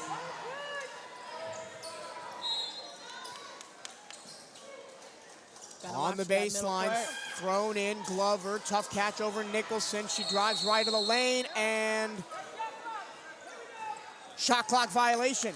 Yep. The shot clock didn't start on the inbounds, and there was only 2 seconds to shoot, so a shot clock violation, even though the clock didn't ever go off. And Bridget Gordon, the FAMU head coach, was not happy. Bridget Gordon wearing the all-orange suit off to our right. No stranger to wearing orange. She played under Pat Summitt at Tennessee. And this is her first ever head coaching job. Now in her second season at Florida A&M. Wildcats on the ball, down 7 after the Shomari Phillips 3 to open the third quarter. Dribble handoff top of the key. Damani Dorsey, the beneficiary, stares down Gay. Shomari Phillips attacks the closeout. Floats it up in the lane, no good. Offensive board for Clark. Goes with the putback and scores over Ellis. Coming in with an answer. It always happens towards fourth quarter with the Wildcats. 5-point swing for the Cats. They'll go full court press. Aina Subidac trapped in the backcourt. Overhand pass. Comes to McEvans. Wide open down low. Ellis, she lays it in. And that's the danger of doing that full court press. Yep. Are they going to be able to break it? But Kayla White coming down the court with the ball. Very strong to see what answer they can have to in response. She stops in the lane, throws it all the way across court. Dangerous pass, but it comes to Dorsey. She gets a screen from Clark on the right baseline. Back to Kayla Clark. Clark, ball fake. Lost it, but it comes straight to Dorsey at the top of the key. Now, Asia Nicholson 10 to shoot. 10 on the clock. Hand off White. She takes a long 3. Nails it! More Maniacs back in action. Coming in. That morale that the Wildcats needed. This is exactly what we're looking for. Can they break the press at this point? Rattlers into the front court. Gay breaks the press. Left-hand corner Ellis. Back up the top, Subidac. This is Yvette Subidac. Looking at Nicholson. Denies the screen. Goes right. Back to Ellis. She drives into the lane. Lost the ball. Jump ball called. Wildcat ball as it was ripped away by Kayla Clark down low, and all Ellis could do was tie her up as we go to the media timeout as Coach Bridget Gordon wants to talk things over. 8-2 run for the Cats as we start the fourth quarter, and they're back down 5, 47-43. When we find our fire, Mike, we find our fire, but it's keeping that fire alight through the entire quarter. 7 minutes and 34 seconds left in the game, 43-47, 4 points down. What adjustments is the Rattlers going to do in response of our 8-2 run? Can we keep that run going on? And the 3 ball came alive for Shomari Phillips, and then the deep one by Kayla White. The Wildcats only make 3.5 threes a game on average. They've hit 4 tonight. Unfortunately, Florida A&M's hit 5, and a couple of big daggers by Subidac and Griffin. Absolutely, but we don't want to also put our trust in those 3-point balls. You know, yes, their defense, the Rattlers have been pushing our Wildcats to the top of the key, forcing them to take those 3-pointers, but we don't want to always have to do that consistently. Nike is the official outfitter of the Bethune-Cookman Wildcats. Gear up on the newest B-CU Nike gear at Nike.com/Bethune-Cookman Wildcats. And make sure you are representing Bethune-Cookman University Athletics to the fullest. Buy the latest B-CU gear online in the Bethune-Cookman online store. Go to BCUathletics.com and click on shop to find the newest B-CU clothing and apparel. That's BCUathletics.com and click on shop. Wildcats down by 5. First media timeout of the fourth quarter. 47-43. They've started on an 8-2 run here in the fourth, led by 2 threes, one from Shomari Phillips. That's the one that was unexpected to me because Phillips hadn't taken a shot all game, and she drained one from the corner off a catch and shoot. But she is known for her 3-pointers, and when they do, they also definitely come clutch. She might be one of our best clutch players. She's hit 23 on the season, shooting the 3 at 26%, so it'll be Wildcat ball after the jump ball right before the media timeout. 7:34 to go. I'm expecting a double team right now from FAMU coming into that ball. Full court press. Into Dorsey it comes, right in front of the scorer's table. White, long pass, Phillips right-hand corner. Shomari Phillips dribbles through traffic, back to Kayla White. Dribble handoff, Dorsey at the logo. An empty left corner size. Are they going to be able to respond there, or are they going to push it over to the right side? UCLA cut by Phillips. She gets the ball on the left-hand wing. 8 to shoot. Phillips guarded by Subidac. Back to Clark. 5 to shoot. In the corner. Phillips again. And bang! Exactly what we're looking for. When I said about Shomari being a clutch player, she comes through every time for those Wildcats, and that's something that we need. A 1-point game, 46-47, right? Wildcats trap. Rattlers barely get it over. Glover kicks to the corner. 3 on the way. Way too strong. Out of bounds. It will stay with Florida A&M, I believe, after Damani Dorsey saw it go off her foot. That was just unfortunate. Yeah. It was an air ball from the corner by McEvans, and Dorsey wasn't even looking at the ball. She was expecting it to bounce off the rebound and hit her foot, went out of bounds. Yes, absolutely. Those head traps, so many Hendricks already being out, Asian A being hurt before, now Kayla Clark. I'm hoping everybody is okay.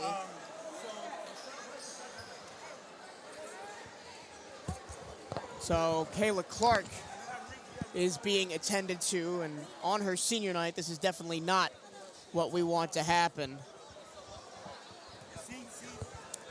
We'll reset. 6 minutes and 48 seconds to go in the game as Clark is helped to her feet. She'll walk it off, and we'll go to a media timeout as they're going to review for any potential foul play. One of the benefits of being courtside, Sabrina, Yes, instead of up in the corner where we usually are, is we get to hear all this, the chatter going around. Yes, I love hearing the coaches get into it, the players get into it. You can feel the energy a lot more. I feel so distant when we're up there, but today has definitely been an experience being courtside, seeing the players up court, seeing everything that's going on, and seeing the numbers on their jerseys. We're going to get a lot more. We're going to get a lot more of this in the SWAC tournament. We'll be courtside up in Atlanta. Get your tickets, by the way. Gateway Center Arena next week. There was a review that the referees looked at the monitor, and it just looks like they're going to be a shot clock, a game clock issue is all they're looking at. For the viewers who are listening, where can they get their tickets again for the SWAC playoffs? That is SWAC.org. SWAC.org. SWAC. Come on up, support the Wildcats. Only about a 4.5-hour drive up to Atlanta. Okay. Very exciting to see what's going on within the SWAC playoffs. A lot to be expected from the men's basketball team along with our women's basketball team. Yeah, no call. Just had it confirmed. They're just checking a clock issue as we go to a media timeout. Stay up to date with everything Bethune-Cookman Athletics by checking out the Wildcats on social media. Give B-CU Athletics a like on Facebook and follow the Wildcats on X and Instagram at B-CU_Athletics. For the latest on B-CU women's basketball, follow at B-CU WBB on X and Instagram. And while you're on social media, go ahead and give the CatEye Network a follow. A bunch of everything on there, student produced. Yep. Super much creative students that are here on this campus. You'll be able to see most of their work all up in there. Yeah. 6 minutes and 48 seconds to go. Wildcats have battled back from down 11 to down just 1. The ball comes in and it's turned over off the inbounds pass. Wildcats have it with Kayla White. White points her thumb to the ground and calls the play. She's stared at by Subidots. Goes left against Yvette. Stops, loses the ball on the ground on the baseline. Tie up. Possession arrow to FAMU. Another Wildcat turnover. This is not what we're looking for with 6 minutes and 31 seconds. This is a one-point game. Yeah. We need to play strategically, fundamentally. Those fundamental plays that we need is exactly what we need to continue to look for. And the Wildcats didn't execute that play. So it was a drive and then a kick, and nobody rotated into the corner for the kick. Actually, Asian A was there open. I'm not sure if Kayla White saw her. Full court press from the Cats on the inbounds pass. Subidots high points it right at the midcourt stripe. Wildcats get back defensively. Here's Sabu Gay attacking Nicholson on the right-hand side. She'll back up, pound the floor with her dribble with the right hand. Switches to her left, attacks the paint, pulls up 10-footer good. Makes this a 3-point lead between FAMU Rattlers and B-CU. 49-46, 6 minutes to go in the ball game. Wildcats have come back and made a game of it, outscoring the Rattlers in this fourth quarter, 11-4. Ducking it down low to Chanel McDonald on her senior day. Gets her defender in the air. She's going to go to the free throw line as she missed the layup, but got tapped by Sage Glover. That'll be the third foul on Glover. Not a lot of foul trouble on FAMU. That's the first Rattler with 3 fouls. Replacing number 25, Sage Glover. At the line, number 12. So now, Sabrina, the Wildcats are going to have to get theirs at the free throw line. Yep. And it's been a struggle. All season long, just 63% as a team. On her senior night, Chanel McDonald misses the first one off the iron. You have to be able to relax at that line. She was 4 for 4 from the charity stripe previously, just 1 of 2 from the floor tonight. She's been out of the game with foul trouble a fair bit. Second one good. 49-47. Wildcats in need of another stop. 5:55 to go. Sabu Gay against full court press, gets the ball inbound. She's double teamed. Back to McEvans, still in the backcourt. To a 10-second dilation. Subirats in front of her own bench, resets to McEvans. Sabu Gay, ball in her hands. Sagging way off is Kayla White at the top of the key. She gets a screen, goes right, does Gay. Switched on to by Shamari Phillips. 8 to shoot. Back to the top. Subirats, 5 to shoot. She drives, left hand all the way in. Kicks it out. Mid-range jumper off the iron, no good by Ellis. Rebound Wildcats. Damani Dorsey races ahead with it. Dorsey stops and is fouled as she pulled up from the free throw line and got clattered into by Sabu Gay, and she took a hard fall. She'll go to the line again. Ooh, those are the dangerous ones. When you don't see the contact coming, you can't really brace for it. You just get knocked from behind. And there's no malice in that from Sabu Gay. And she's just running down the floor trying to pick up her man and didn't realize that there was somebody shooting in front of her. So now here's Damani Dorsey, the junior from Baltimore. Another career Wildcat. We talk about Kayla Clark being that. Damani Dorsey, if she sticks around next year, will be a career Wildcat as well. Got the first one.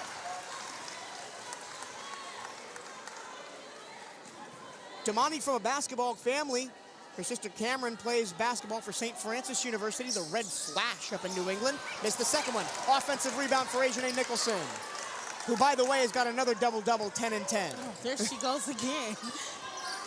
Kayla White around the horn screen to her right, picks up a dribble, ducks it in, and a foul is going to be called on Ellis as she went over the back of Chanel McDonald, who was trying to make the catch on the low block. So definitely be the redemption shots for her at the line to see if she can come back from those 2 missed free throws that she had earlier in the game. A chance to tie or take the lead for the Wildcats. They have not led since it was 7-3. Up on top. Actually, that wasn't in the act of shooting, so it's going to be a baseline in. To the corner, here's Dorsey. Guarded by Subirats, 3 to shoot. Dorsey pulls up. Didn't hit the rim, and it's going to be a shot clock violation. That's the second time in the half the Wildcats off a baseline inbound just didn't know how many seconds were on the shot clock. Thankfully, Dorsey realized and threw it up. Look up. And that's the first thing you got to, before you throw the ball in, you've got to know. We only got 5 seconds. Another turnover for the Cats. Sabu Gay inbounds. Guarded by Nicholson. Hands off Subirats, top of the key. She goes to her right in front of the bench. 17 seconds. Gay, 4:38 to go on the game clock. Gay drives, right-hand baseline, layup good.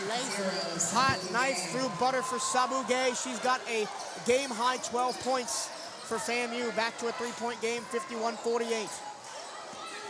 White with 4:20 to go. Back on top, Dorsey. Phillips flashes through for the ball on the right-hand wing, backs up, resets. 13 on the shot clock.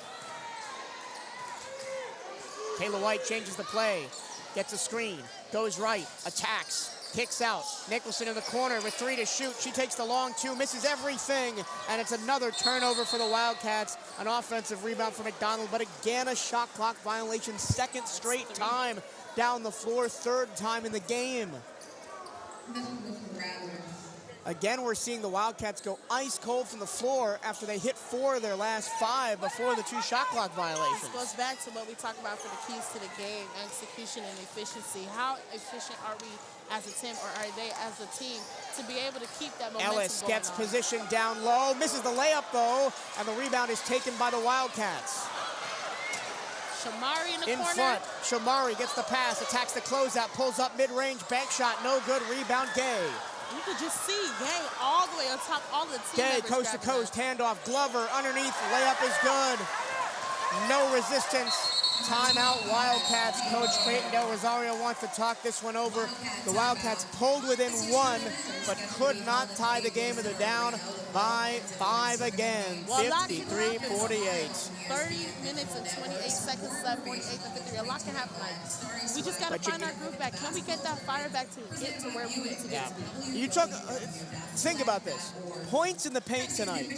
Florida A&M 26, Bethune-Cookman 16. And that's a low for us. Low. That's usually where we get all our points at because we're not as strong on the top of the key. So can we flip that? How can we open up that space down there in the paint to ensure that the layups are flying? We need to take our time, use those post moves, be fundamental. And for a Wildcats team whose best three players are forwards, Nicholson, Kayla Clark, and Chanel McDonald, it's been tough sledding tonight. Kayla White has picked it up. She's got a team-high 12 points, 5 of 12 shooting, 2 of 6 from 3. I think that's where the ball needs to go. Yes, absolutely. Drive in. Chanel McDonald is really great at being able to draw those fouls when she's down there. Asian A as well when she continues to drive. Maybe even switching Kayla Clark from the top back down low to be able to use those post moves that we did earlier.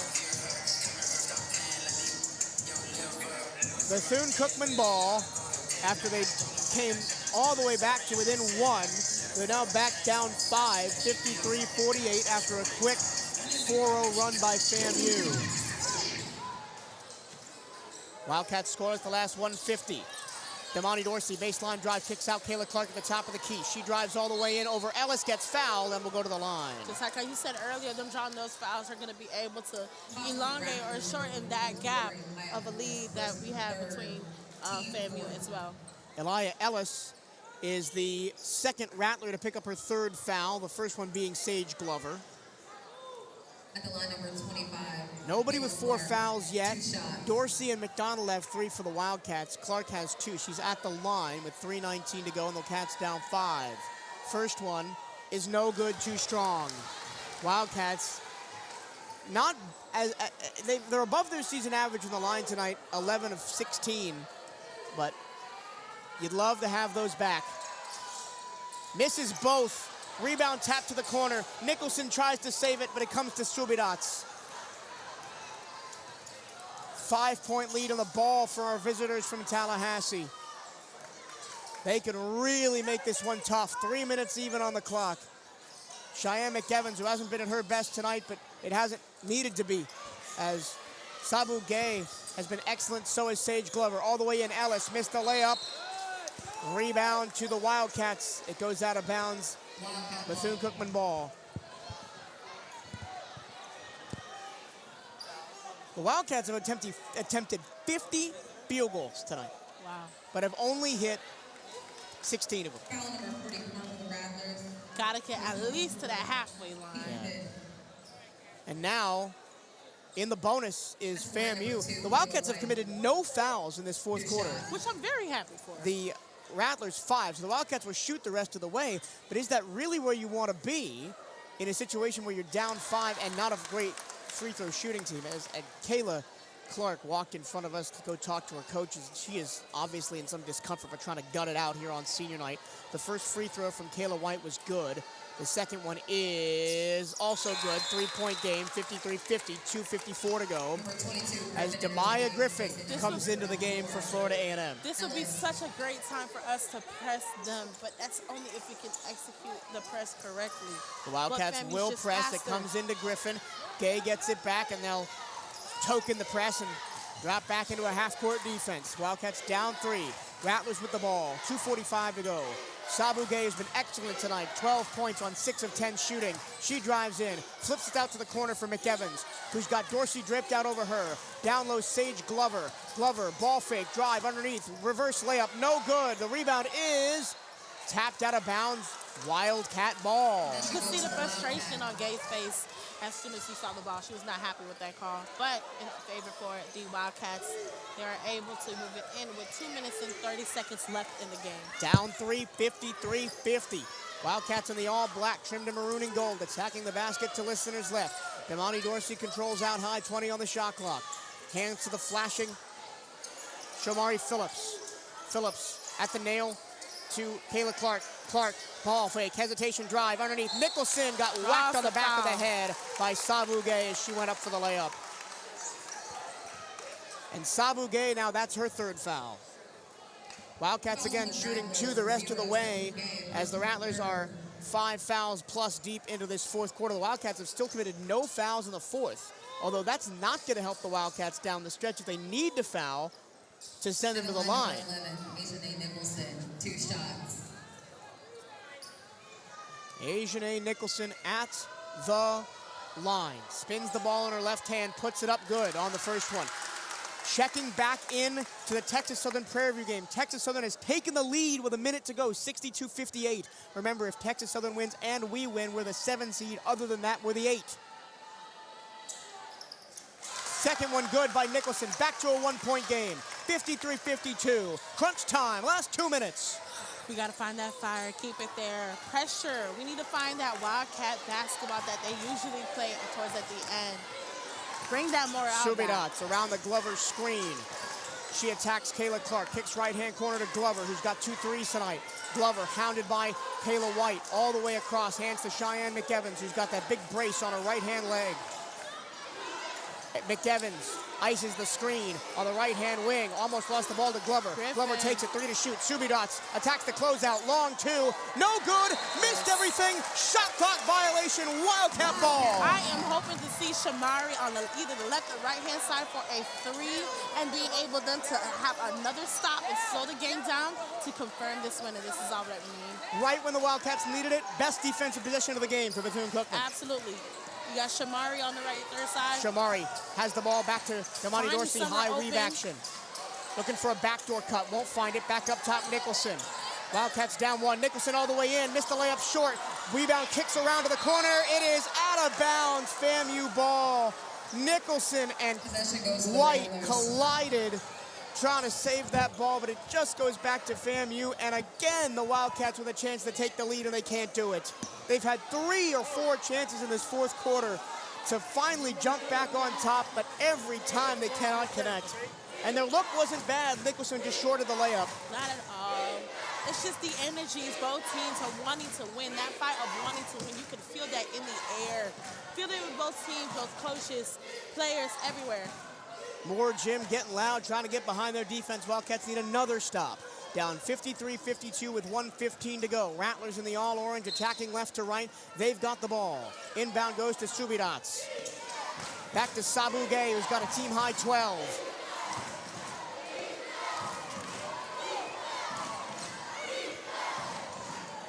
Gay pounds the rock against the floor, and will just let the sand drain through the hourglass. Up by 1. 10 on the shot clock, 54 on the game clock. Now they'll go. 8 on the shot clock. She drives all the way in. Layup. No good. Rebound. Wildcats. Asia Nicholson has it. Whistle and a stoppage of play. Timeout Bethune-Cookman. Asia Nicholson with the rebound of her season. I'm telling you right now, these teams, you can feel the emotions in the air.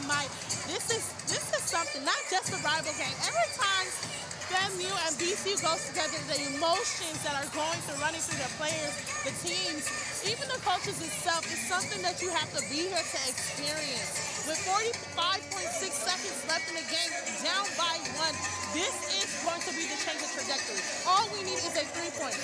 That's it. Well, you don't really need that. You need a bucket. Oh, a bucket. We're down by 1, By 53-52. Absolutely. The if Rattlers. we can get Asian A to drive in towards the middle, that would be able to work. It could be different teams as well. We could have Asian A, Chanel McDonald, Kayla Clark. These are what we need as well to be able to get in, to drive in. What's next? The Rattlers got us in Tallahassee, 62-54. The Wildcats trying to return the favor on home court. Down by 1, 45 seconds left with the ball. Texas Southern looks like they're gonna hang on to beat Prairie View. Yes, absolutely, 42 seconds left.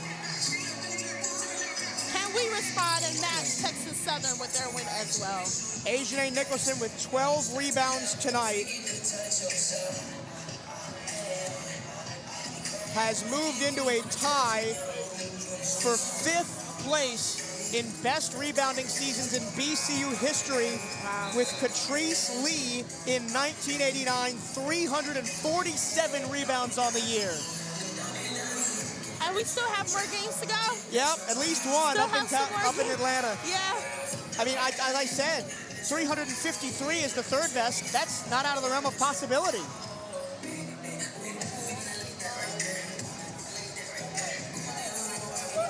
I'm expecting high intensity coming off this ball right here. It was a very strategic play for Sabu to be able to slow the game down. Here we go, Wildcats with the ball, 40 seconds left, down one. Shamari Phillips to Asia Nicholson. At the top of the key, she drives, attacks, all the way in, no good. Rebound, Clark, hook, put back, she got fouled! The senior captain gets it done with an offensive putback, and she's gonna go to the line. 1 to tie, 2 for the lead. How important are these 2 free throws, Mike, for this game? Perhaps the most important free throws of Kayla Clark's Bethune-Cookman career that has spanned 4 full years here at Moore Gym. And all that needs to be done is when she continues to make these 2 free throws, we have to be able to keep that defense needs to be so precise, so sharp down there that FAMU is not able to even get a shot. Here we go. Kayla Clark toes the line. 32 seconds left. The first free throw is good. Tie game. 2-second difference shot clock to game clock. What a difference. The Rattlers will probably try and run the clock down and get a game winner off. But will they be down or up? They will be down! Kayla Clark, 2 beauties of a free throw. And it's 54-53 Wildcats, their first lead since the 5.5-minute mark of the first quarter. Keep it a full time out for both teams. Griffin is checking in. I am seeing a three-pointer that they're going to try and be able to put it either to the left or the right side. Now, this game is everything right now. The Rattlers do not need a 3. They're only down by 1. Absolutely. But they're definitely going to put their best shooters on the floor. The Wildcats need to be able to hold that defense down. The rival game of the day. Can we are able to do this? This is what we need. We were in a very similar spot on this day, January 3rd, 2021. The first ever SWAC conference game for Bethune-Cookman women's basketball right after they joined the conference. Yes. It was against Florida A&M. It was in this gym. I was sitting in the exact same seat I'm sitting right now. Well, you know what they say, history repeats itself. But we don't want it to repeat itself because on that day, FAMU hit a buzzer beater for the win to give them their first win of the season. So stops are all important, and it goes back, ties into the keys of the game that we had earlier. Execution and efficiency. Can we execute a good defense? Are we able to be efficient on defense? What is it? We mentioned right at the top, Yeah. This is a battle of the best defensive efficiency team and the best offensive efficiency team. Who will win out? And it all comes down to it. I can definitely feel the morale coming back up within the piece. You got the space ready for the band. Wildcats are on fire. FAMU is ready. Okay, so a quick note.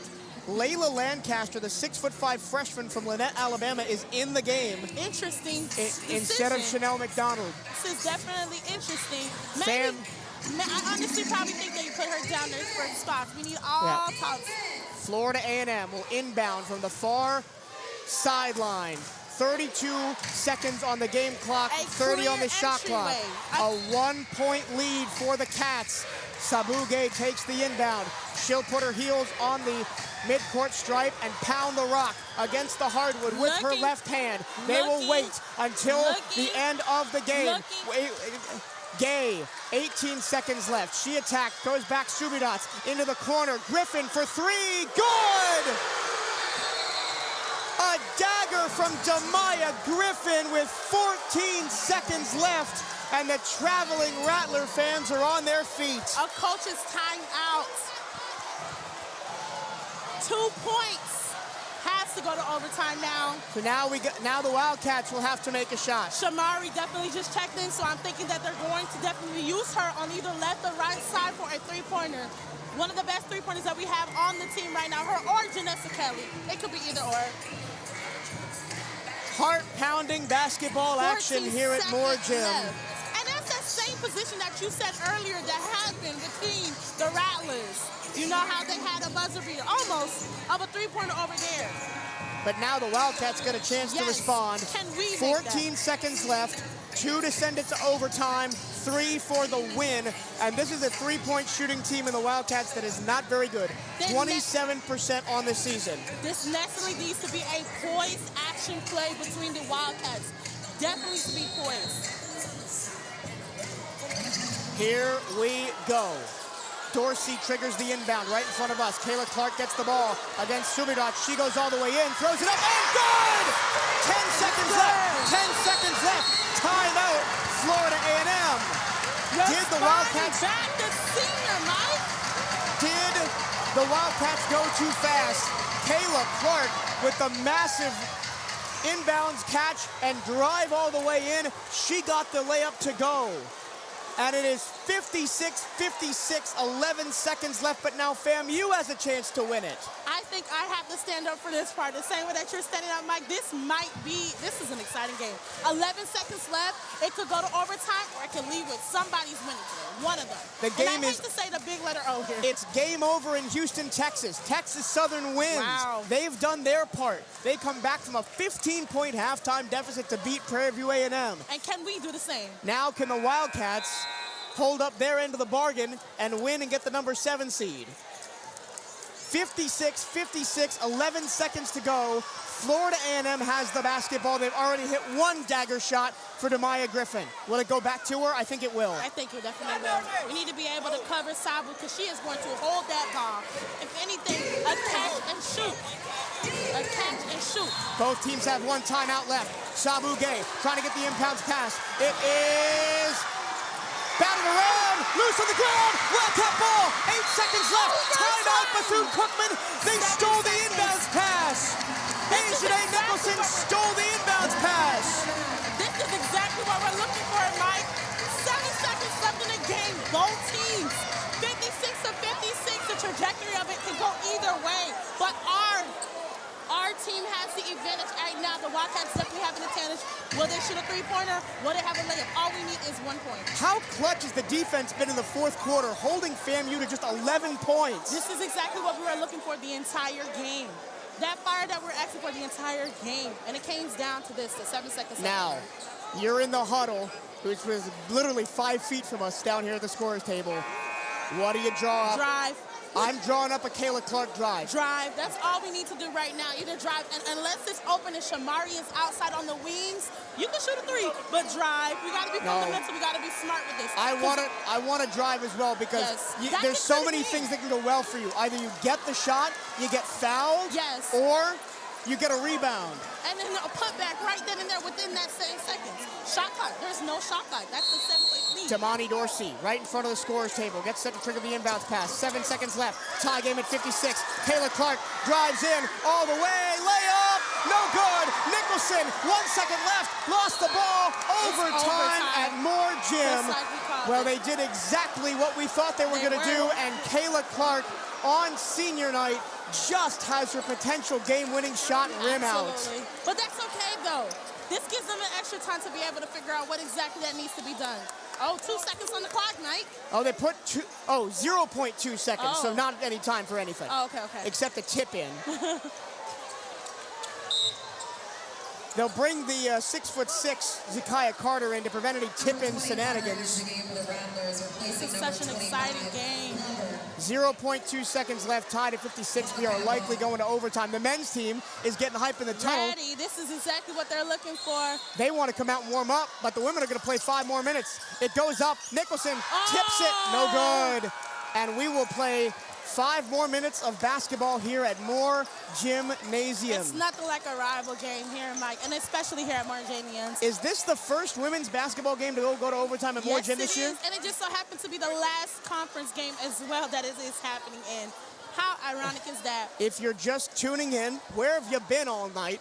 And also, the Wildcats with a massive fourth quarter, 21-11. They outscore FAMU to come back, tie the game. Both teams had chances to win it. Demaya Griffin hit a massive 3. Kayla Clark hit a massive shot. The Wildcats got a turnover. They got a chance to win it. Kayla Clark's layup just fell out, and we're going to overtime. This game has been all over the place. We talked about earlier before. This is 2 completely different teams from the beginning of the season that we played them to the last game that we're currently playing them right now. What can we do? What is the definition? In the huddle, Mike, what do you think? You've been asking me all night. What is exactly something that we're going to be doing? What do you think is happening in the huddle right now? I want to continue to see the drive and kick, or just the drive and layup. I know it's been tough all night with the big bodies that FAMU has, but I think the Wildcats, that's their best shot. Their best shot is on those drives with Nicholson and Clark. Yes, that's the two, the duels right there. If it's not there, kick it out, because we're definitely going to be able to expect Asiane to be able to grab that putback. And it didn't happen the last couple times, but I think they have enough time to be able to figure out mentally what needs to be done as a team to push forward with 5 minutes left on the clock in overtime. Wildcats in the all-black, Florida A&M in the all-orange. 56-56. We've got 5 minutes of bonus basketball. I don't think my heart can take it, and we've got another game after this as the men's we team. need to be able to pick it back up. We're ready for some games. Tipping is going on. How are we going to be able to go through this? Remember, the foul situation is 5-0. 5 fouls for Florida A&M, no fouls for Bethune-Cookman in the frame. In the bonus, correct?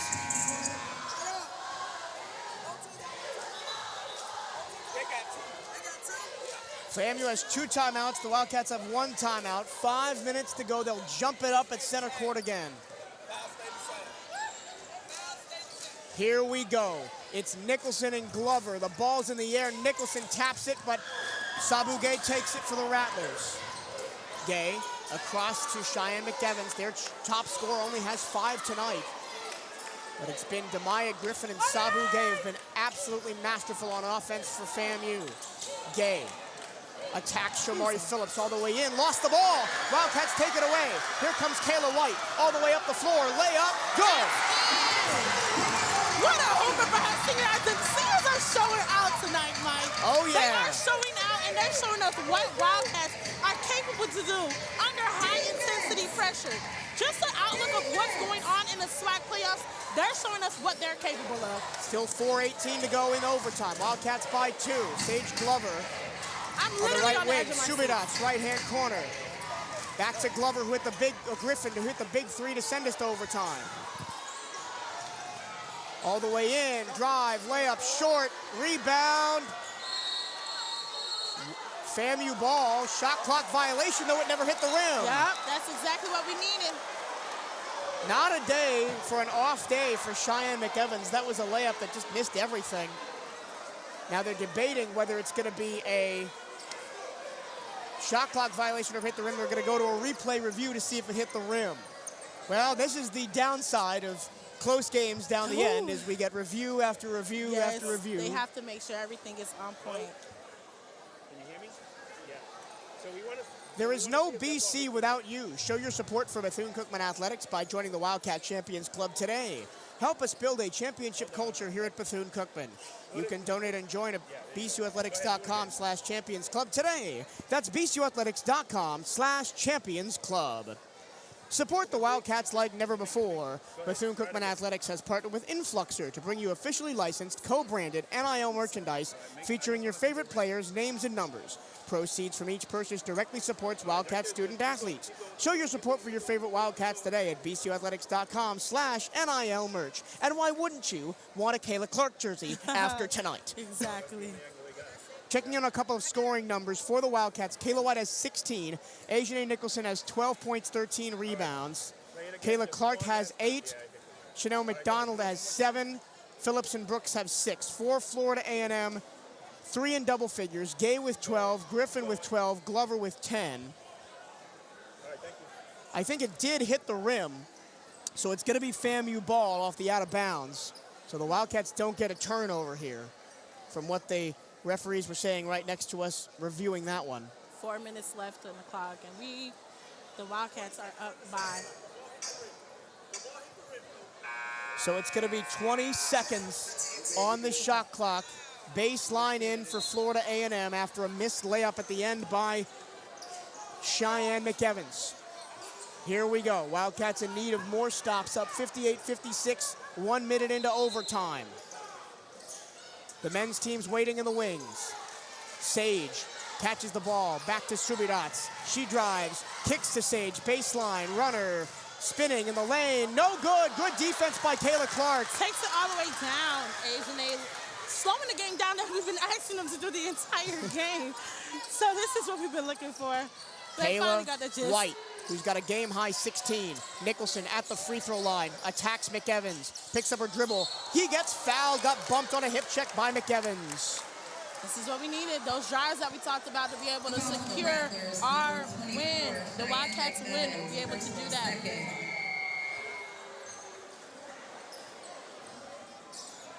It sounds like our sound system had enough. Did you hear that screech? Yeah. It's like this game needs to be over with. Asian Nicholson going to the free throw line. Wildcats up 58-56 before these shots.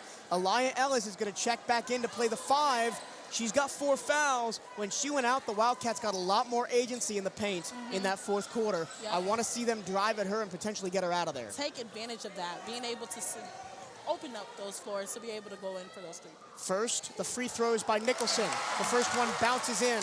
She got the home roll. Nicholson, 1 shot. Nicholson up to 13 and 13 tonight. She's on it. The double-double queen, second in the nation in dub-dubs. She's got both. 4-point lead, 60-56, 3:33 to go in overtime. Griffin back to Gay. She'll walk across the time stripe, 3:29 to go in overtime. Left-hand dribble, pounding the ball. She attacks all the way in. Layup blocked by Asian Nicholson. The Rattlers get it back. Griffin, kick out 3, no good. The ball deflects all the way to the top of the key. A massive scramble, 4 players there. A Rattler goes down. It's 5-on-4 right now. McEvans turns the ball over. Dorsey takes the steal. Shamari Phillips, back to Dorsey, still in the backcourt. 5 seconds to get it across, they do.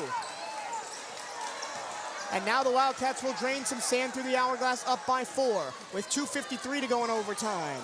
Or solidify by driving in and drawing those fouls. Nicholson stops at the free throw line. Hands the ball off to Kayla Clark. She attacks Ellis. She is fouled by Ellis, and goodbye, Ellis. That's her 5th foul. One out, and that's exactly what you talked about earlier before. The 2 assistant coaches for the Wildcats just high-fived each other. It's exactly what they wanted. I'm sure that's what they drew up in the last timeout. That's exactly what they wanted. And Kayla Clark, a chance to etch her name more in Wildcat folklore at the free throw line here. Number 44, Ellis. At the line, number 25, Kayla Clark. 2 shots. That's it. Aliyah Ellis is out. 7 points, 2 of 7 shooting, 3 of 4 from the free throw line, 2 rebounds, 1 assist, 1 block. And now Kayla Clark. 3 dribbles on the SWAC logo at the free throw line. She puts the first one up and good. How clutch was Kayla Clark's free throw shooting down the stretch to even send it to overtime? And this is something we have not seen from her throughout the season. So for her to be able to come up and being able to drain these 3 free throws is something special. Second one, good. She only shoots the free throw at 44%, but she's 5 of 9 tonight. Yep, on fire. It's her senior night. Gay rushing through, all the way in, lost the ball. Clark has it. Another turnover. Wildcats up 62-56, their largest lead of the game. 2.5 to go in overtime. The Wildcats will once again drain some clock here. Kayla White with her heels on the Bethune-Cookman logo. Got the ball stripped by Gay as he was trying to cross her over, and then she fouls Gay in the open floor. Cannot be doing that. As soon as they find that momentum, FAMU feeds off of that energy. Those 2 points that are being done, they're going to feed off of that energy. We don't need them to be feeding anymore. No, I don't hate that foul, though, because remember, the Wildcats had no team fouls in the period. That is true. So you don't give up an easy bucket. Yeah. You got to make them earn it. With the FAMU team that has been scoreless the last 2:28, the Wildcats have played stout defense here in the overtime period. Here's Cheyenne McEvans, top of the key, goes right, attacks all the way in, got fouled by Kayla Clark, and she'll go to the line. Kayla Clark immediately puts her hand on her chest, says, that's my bad. Clark's 3rd. I don't think you can take anybody out at this point based on fouls, trying to save them from later in the game because there's 2 minutes to go in overtime. There is no later. Number 24, Cheyenne McEvans. Remember what we're playing for. If we win, we get the 7 seed. If we lose, we get the 8. And we'll play FAMU again on Tuesday night.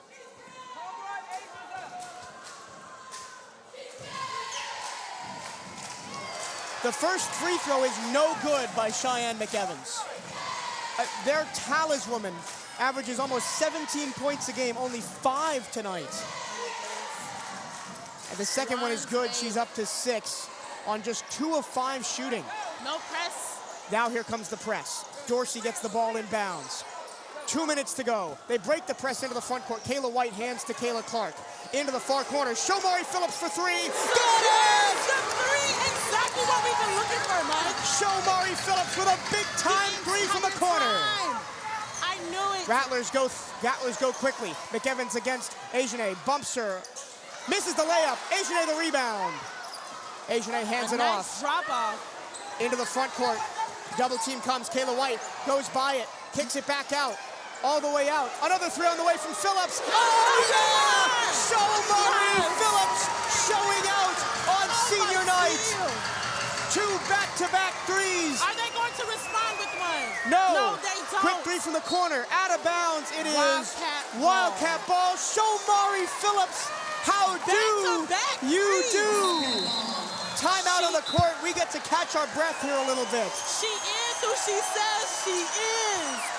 Shamari Phillips coming in with double threes. Doing the gritty back to the huddle. She says who she is. So let me run down that one real quick for you. They came with the full court press. White got it across. Found Phillips in the corner. Open three. Bang. Then they go quickly. Try to get a three-pointer on the other end. No good rebound, Ajane. They try and press again into the front court. Shomari wide open for three in the right-hand corner. Bang! Back to back from the same spot. She's 4 of 4 on threes in the game. She's got 12. The Wildcats lead by 9. FAMU is looking for an answer, and they only have a minute and 18 seconds left to find it. Can they find it? 68 to 57. It's going to be a long run if they're going to be able to do that. And I'm not sure we're going to take it to the double O. And while the three-pointers are flashy, Nicholson's rebounds are great, yes. I want to talk about the defense. Yes. Because in the overtime period, 12-1. Their only offense for FAMU has been a free throw. That's it. Where was this when we were in the actual game? You know, this is what we're looking for. And sometimes it's that pressure that is absolutely needed between the Wildcats to be able to find that fire and fight for it. And they sure as hell are fighting for it now. In the last 4 minutes of regulation and the first 4 minutes of overtime, the Wildcats have outscored the Rattlers 20-4. It'll be Wildcat ball, baseline in. They're going to have to go the full length of the court after the missed three-pointer by McEvans the last time before the timeout. Full court press comes from the orange. Clark throws it in. Phillips fighting for it on the baseline, ripped away from her. Subirats picks it up off the ground. Sabugay, Griffin, attacking into the paint. Layup short, rebound Nicholson. Nicholson dribbling through traffic, hands to Dorsey. She's still in the backcourt. Back to Kayla White. She'll walk across the time stripe. 1 minute to go in overtime. Wildcats by 9. Kayla Clark, cross-court pass. Phillips again!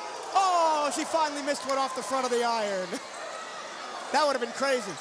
I think the roof would have blown off this joint. Oh, my goodness. You know the more maniacs cannot handle back-to-back threes. Sabu Gay kicks to the corner. McEvans, left-hand corner three. Good. The first field goal of overtime. Now, this is where things start to get a little bit crucial, Mike. 42 seconds, 42.2 seconds, and we're down. The Rattlers are down by 8. This is the same instance that happened that got us into overtime. We need to be able to figure out how to be able to elongate that lead we do have and secure the win for the Wildcats. I'll tell you what you need to do. Hit your free throws, because there's going to be a lot of them coming here. Absolutely. 8-point lead for the Wildcats, 68-60. This overtime period has been insane for the Wildcats. They're 3 of 4 from the floor. Shomari Phillips has hit 2 massive threes. They've limited FAMU to just 1 for 8 from the field. Is that Deshaun Dyson? I see that just walked in. It may be. Oh, wow. We may have to get him on the show. Definitely do. We got to see how he's doing. But going back to the game itself, you know, I think this game, FAMU versus B-CU, is definitely basically a preview of how the SWAC playoffs is going to go. Especially how we talked about how JSU lost against Mississippi Valley. You know, these are some of the games that it is anybody's game here at the SWAC. If the Wildcats hang on, they will play Mississippi Valley in the first round Tuesday, 11 a.m. up in Atlanta at the SWAC tournament. Full court press. Kayla Clark is fouled by McEvans. And just like how you said before, we have to be able to hit those free throws fouls, both of them, not just one. How about a senior showcase? Kayla White, 16 points. Kayla Clark, 10 points and 9 rebounds, 1 board away from a double-double. Nicholson's got a double-double, 14 and 15. Wow. How many till a double-double, and that's for who? For Kayla Clark, she needs 1 more rebound. But right now, I think she'll settle for points. No timeouts left for Florida A&M, 1 for the Wildcats. My voice is almost gone, and we've still got a whole other game to go after this. And I'm still on the edge of my seat, and I just know that the men's game is definitely going to be a lot more fired up than this as soon as the beginning starts. First free throw good, second free throw no good. 37 seconds left, 9-point lead for the Cats. Rattlers into the front court. Here's Demaya Griffin on the left-hand corner, takes a 3, misses the 3. Long rebound comes right back to her, and she's fouled by Asia Nicholson trying to close out to the ball. Definitely don't need these fouls. But again, still not a shooting foul, only the 3rd by Bethune-Cookman in the period. Yeah. Which is crazy. 3 fouls in 14 and a half minutes. We're so known for them. That's been another major catalyst. Absolutely. But we haven't sent FAMU to the line, and they haven't been able to disrupt our momentum by shooting free throws. It's like they're playing much more poised than they did during the actual game itself. Yvette Subirats crosses over at the free throw line, kicks it back. Glover drives all the way to the corner, deflected. It comes back to Subirats, who throws it underneath the basket. Glover, tough catch, turnaround shot, no good. Offensive rebound by Demaya Griffin, and she throws the ball out of bounds. The ball must be very slippery because it just slipped through like 4 or 5 of these players' hands. She just threw it way over the head of Griffin. Listen to this place. As a foul's going to be called immediately. This building has seen the Wildcats respond to adversity. They were down 11 multiple times in this game. There is something special about Moore Gymnasium, and we talk about it every game. 10 seconds even to go. 9-point lead, 69-60. And Kayla White at the line to increase her game-high 16. This is a Kayla White who has been struggling with injury for most of the season. Didn't have her for a long time. We thought she was going to be your big scoring threat, and we just haven't seen it because she's been battling so many injuries. She's only played 18 games, only 19 minutes in those games, when you expected her to maybe average 30 minutes a night and give you 18 to 20. But tonight she showed up. 18 points as she hits 2 free throws, 71-60, 6 seconds left. McEvans steps into a 3, in and out, rebound to Asia Nicholson, and this one belongs to the maroon and gold. 71, Bethune-Cookman at 16, Florida A&M. The Wildcats and B-CU Athletics would like to thank you for your attendance at today's game. Don't forget the men's game between Senior Day W for Bethune-Cookman women's basketball. Case in point, 2 different teams from the beginning of the season towards the end of the season. And guess what? All the dominoes fell in the Wildcats' favor. They'll be the 7th seed. They'll play 11 a.m. Tuesday morning against Mississippi Valley State at the Gateway Center in Atlanta. This is exactly what the Wildcats needed to go into the SWAC conference playoffs. And I no words, Mike. I'm so proud. We'll see if we can get Coach for an interview here while we wrap up this 71-60 overtime win for Bethune-Cookman over Florida A&M. Let's get you through some of the stats for Florida A&M. So it's going to be senior night for the Wildcats. We'll stay on the horn to see if we can get Coach Creighton for an interview after senior night as we honor the seniors. So first, while the senior day festivities are going on, let's talk about this one. Let's run you through your stats because, oh boy, there's a lot of them. They're trying to get the seniors to line up in an orderly fashion because everybody's too busy celebrating. Yeah. Let's go through your final scoring totals of a 71-60 overtime win for Bethune-Cookman over Florida A&M. For Florida A&M, Sabu Gay was really good tonight. She was 12 on points, 6 of 12, 8 rebounds, 2 steals, 2 assists to block.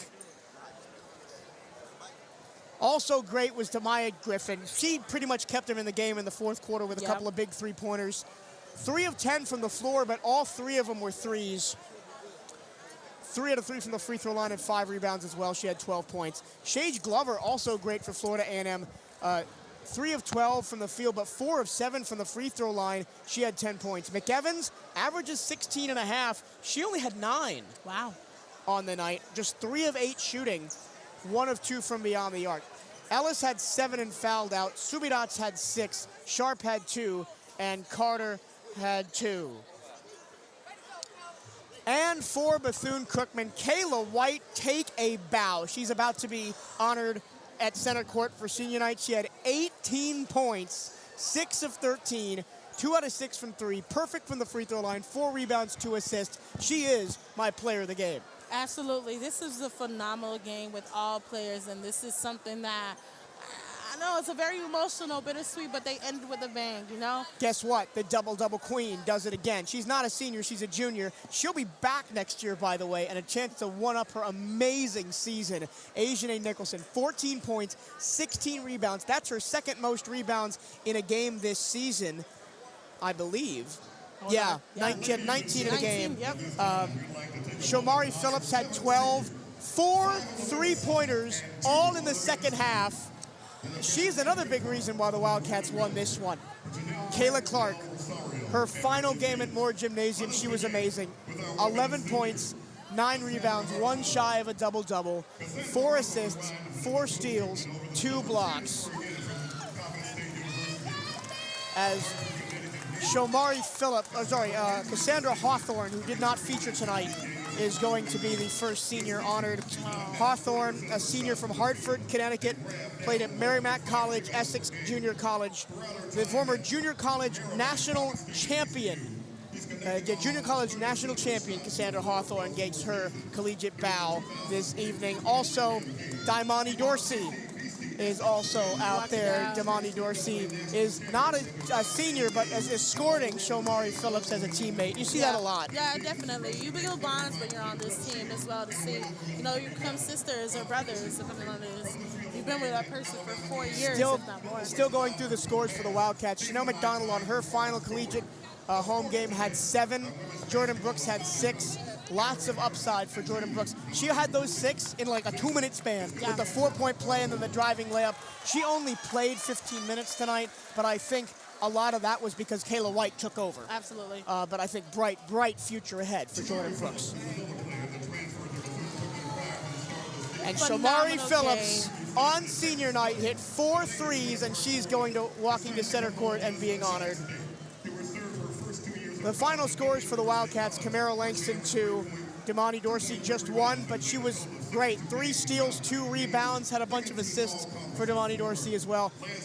Let's take you through the team stats. The Wildcats got out-rebounded 48-40 and 21-16 on the offensive glass. Second chance points favor the Rattlers 14-8. We came into the game talking about the turnovers, right? Both teams had 35 turnovers in the first game between these two schools.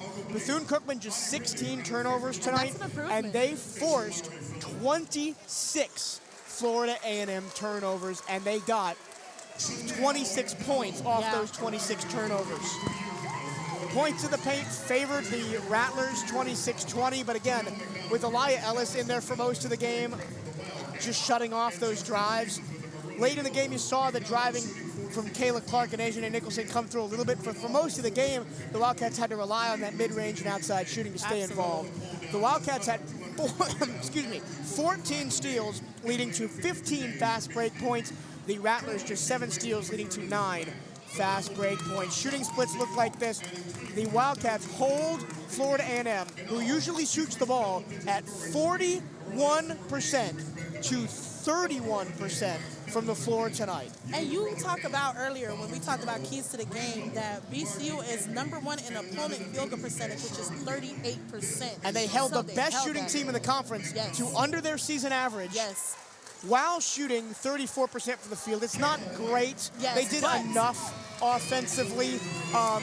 20 of 58, obviously not what you want, but when the defense was as good as it was down the stretch tonight, you can afford to be. Of course, the 50% from three, 7 threes, where did that come from this team that averages just 3.2 threes a game? Yeah. Just came out of the woodworks. I don't know, that overtime definitely activated something inside the Wildcats that we really don't see offense. Kayla White is being honored at center court. I gotta read that stat line again. Senior night for Kayla White. 18 points, 4 rebounds, 2 assists. Wow. Let me run through all the seniors real quick who are being honored tonight. Kayla Clark, the center from Miami, Florida, is currently 7th in B-CU history in total rebounds and has a chance with a good game up in Atlanta to move up into 6th. Yep. Cassandra Hawthorne, she didn't play much of a role this year, just averaged 6 minutes off the bench, but the senior from Hartford, Connecticut, the Essex Junior College NCJAA National Champion from a couple years ago, also played at Merrimack College as well. Chanel McDonald, who partnered so well last year with Kayla Clark in the front court. Kind of underperformed maybe to her lofty standards this season, but still was crucial tonight, got to the line a ton, made her free throws, made them count. Shamari Phillips, Shamari Phillips only averages 4 points a game.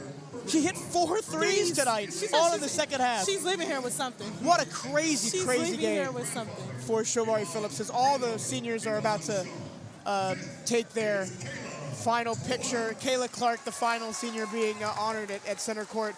And of course, Kayla White, the senior from Cleveland, Ohio. The career Wildcats, Kayla Clark and Kayla White. I'm tearing up, man. It's emotional here because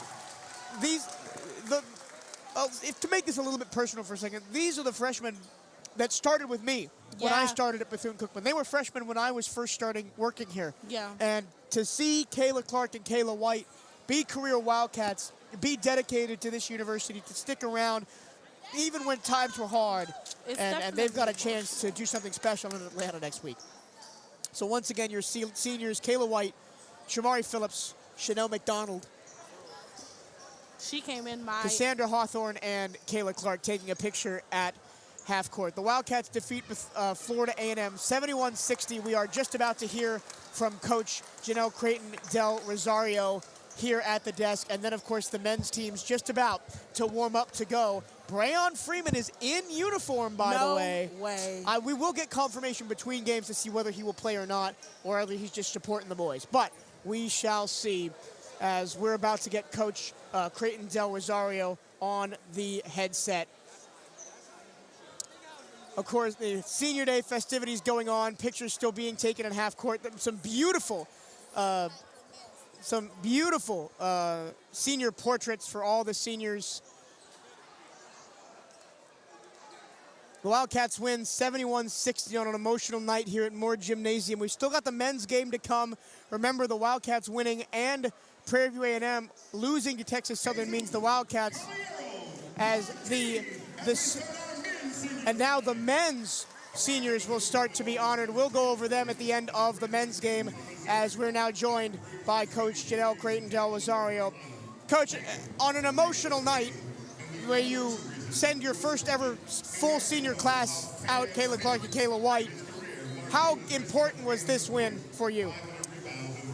You know, it was extremely important, and it was important to send those two out. They've been extremely loyal to this program in this day of portal, to have people who came in with you, who stuck along with you for 4 years. It means a lot. Of course, this is a rivalry game, so, you know, we always want to win against the Rattlers. But then also we want to win and not limp to the finish, but have some momentum as we go into Atlanta. Super excited about that. Just found out we're going to be the 7th seed by ourselves. That's the highest we've ever finished, and so it's a great feeling. And for those two to be a big part of it tonight it's even better. In the second half, you were down 11 at the start of the fourth quarter, and you rallied ridiculously, you found the offense, which had been missing for large parts of the game. What was the adjustment on the offensive side of the ball?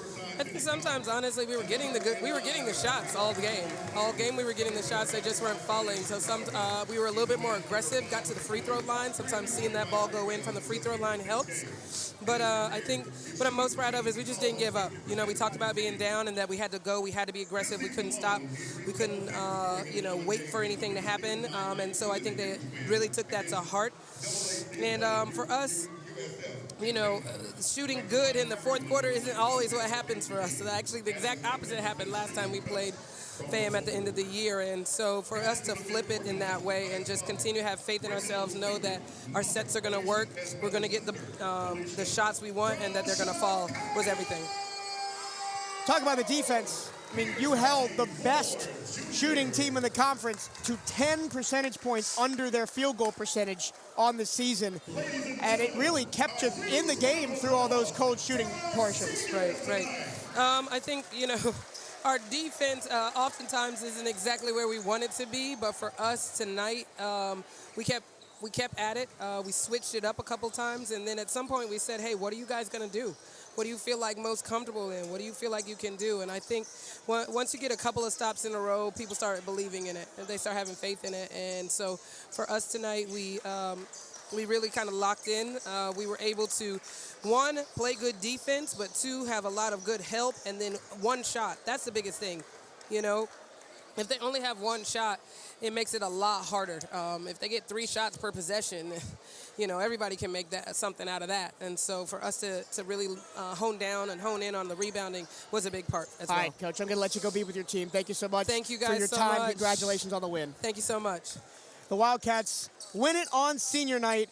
They have a big fourth quarter and a big overtime period to knock off Florida A&M 71-60, and because results elsewhere went their way, they will be the 7th seed. They will play Mississippi Valley State in the first round on Tuesday morning at 11 a.m. up in Atlanta. Sabrina, final words on this game before we get ready for the next one. Like we talked about earlier in the keys to the game, it was the battle of offense versus defense, execution and efficiency, and the Wildcats came on top.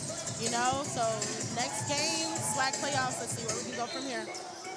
That'll do it for our first game of the doubleheader. My name is Michael Zarillo.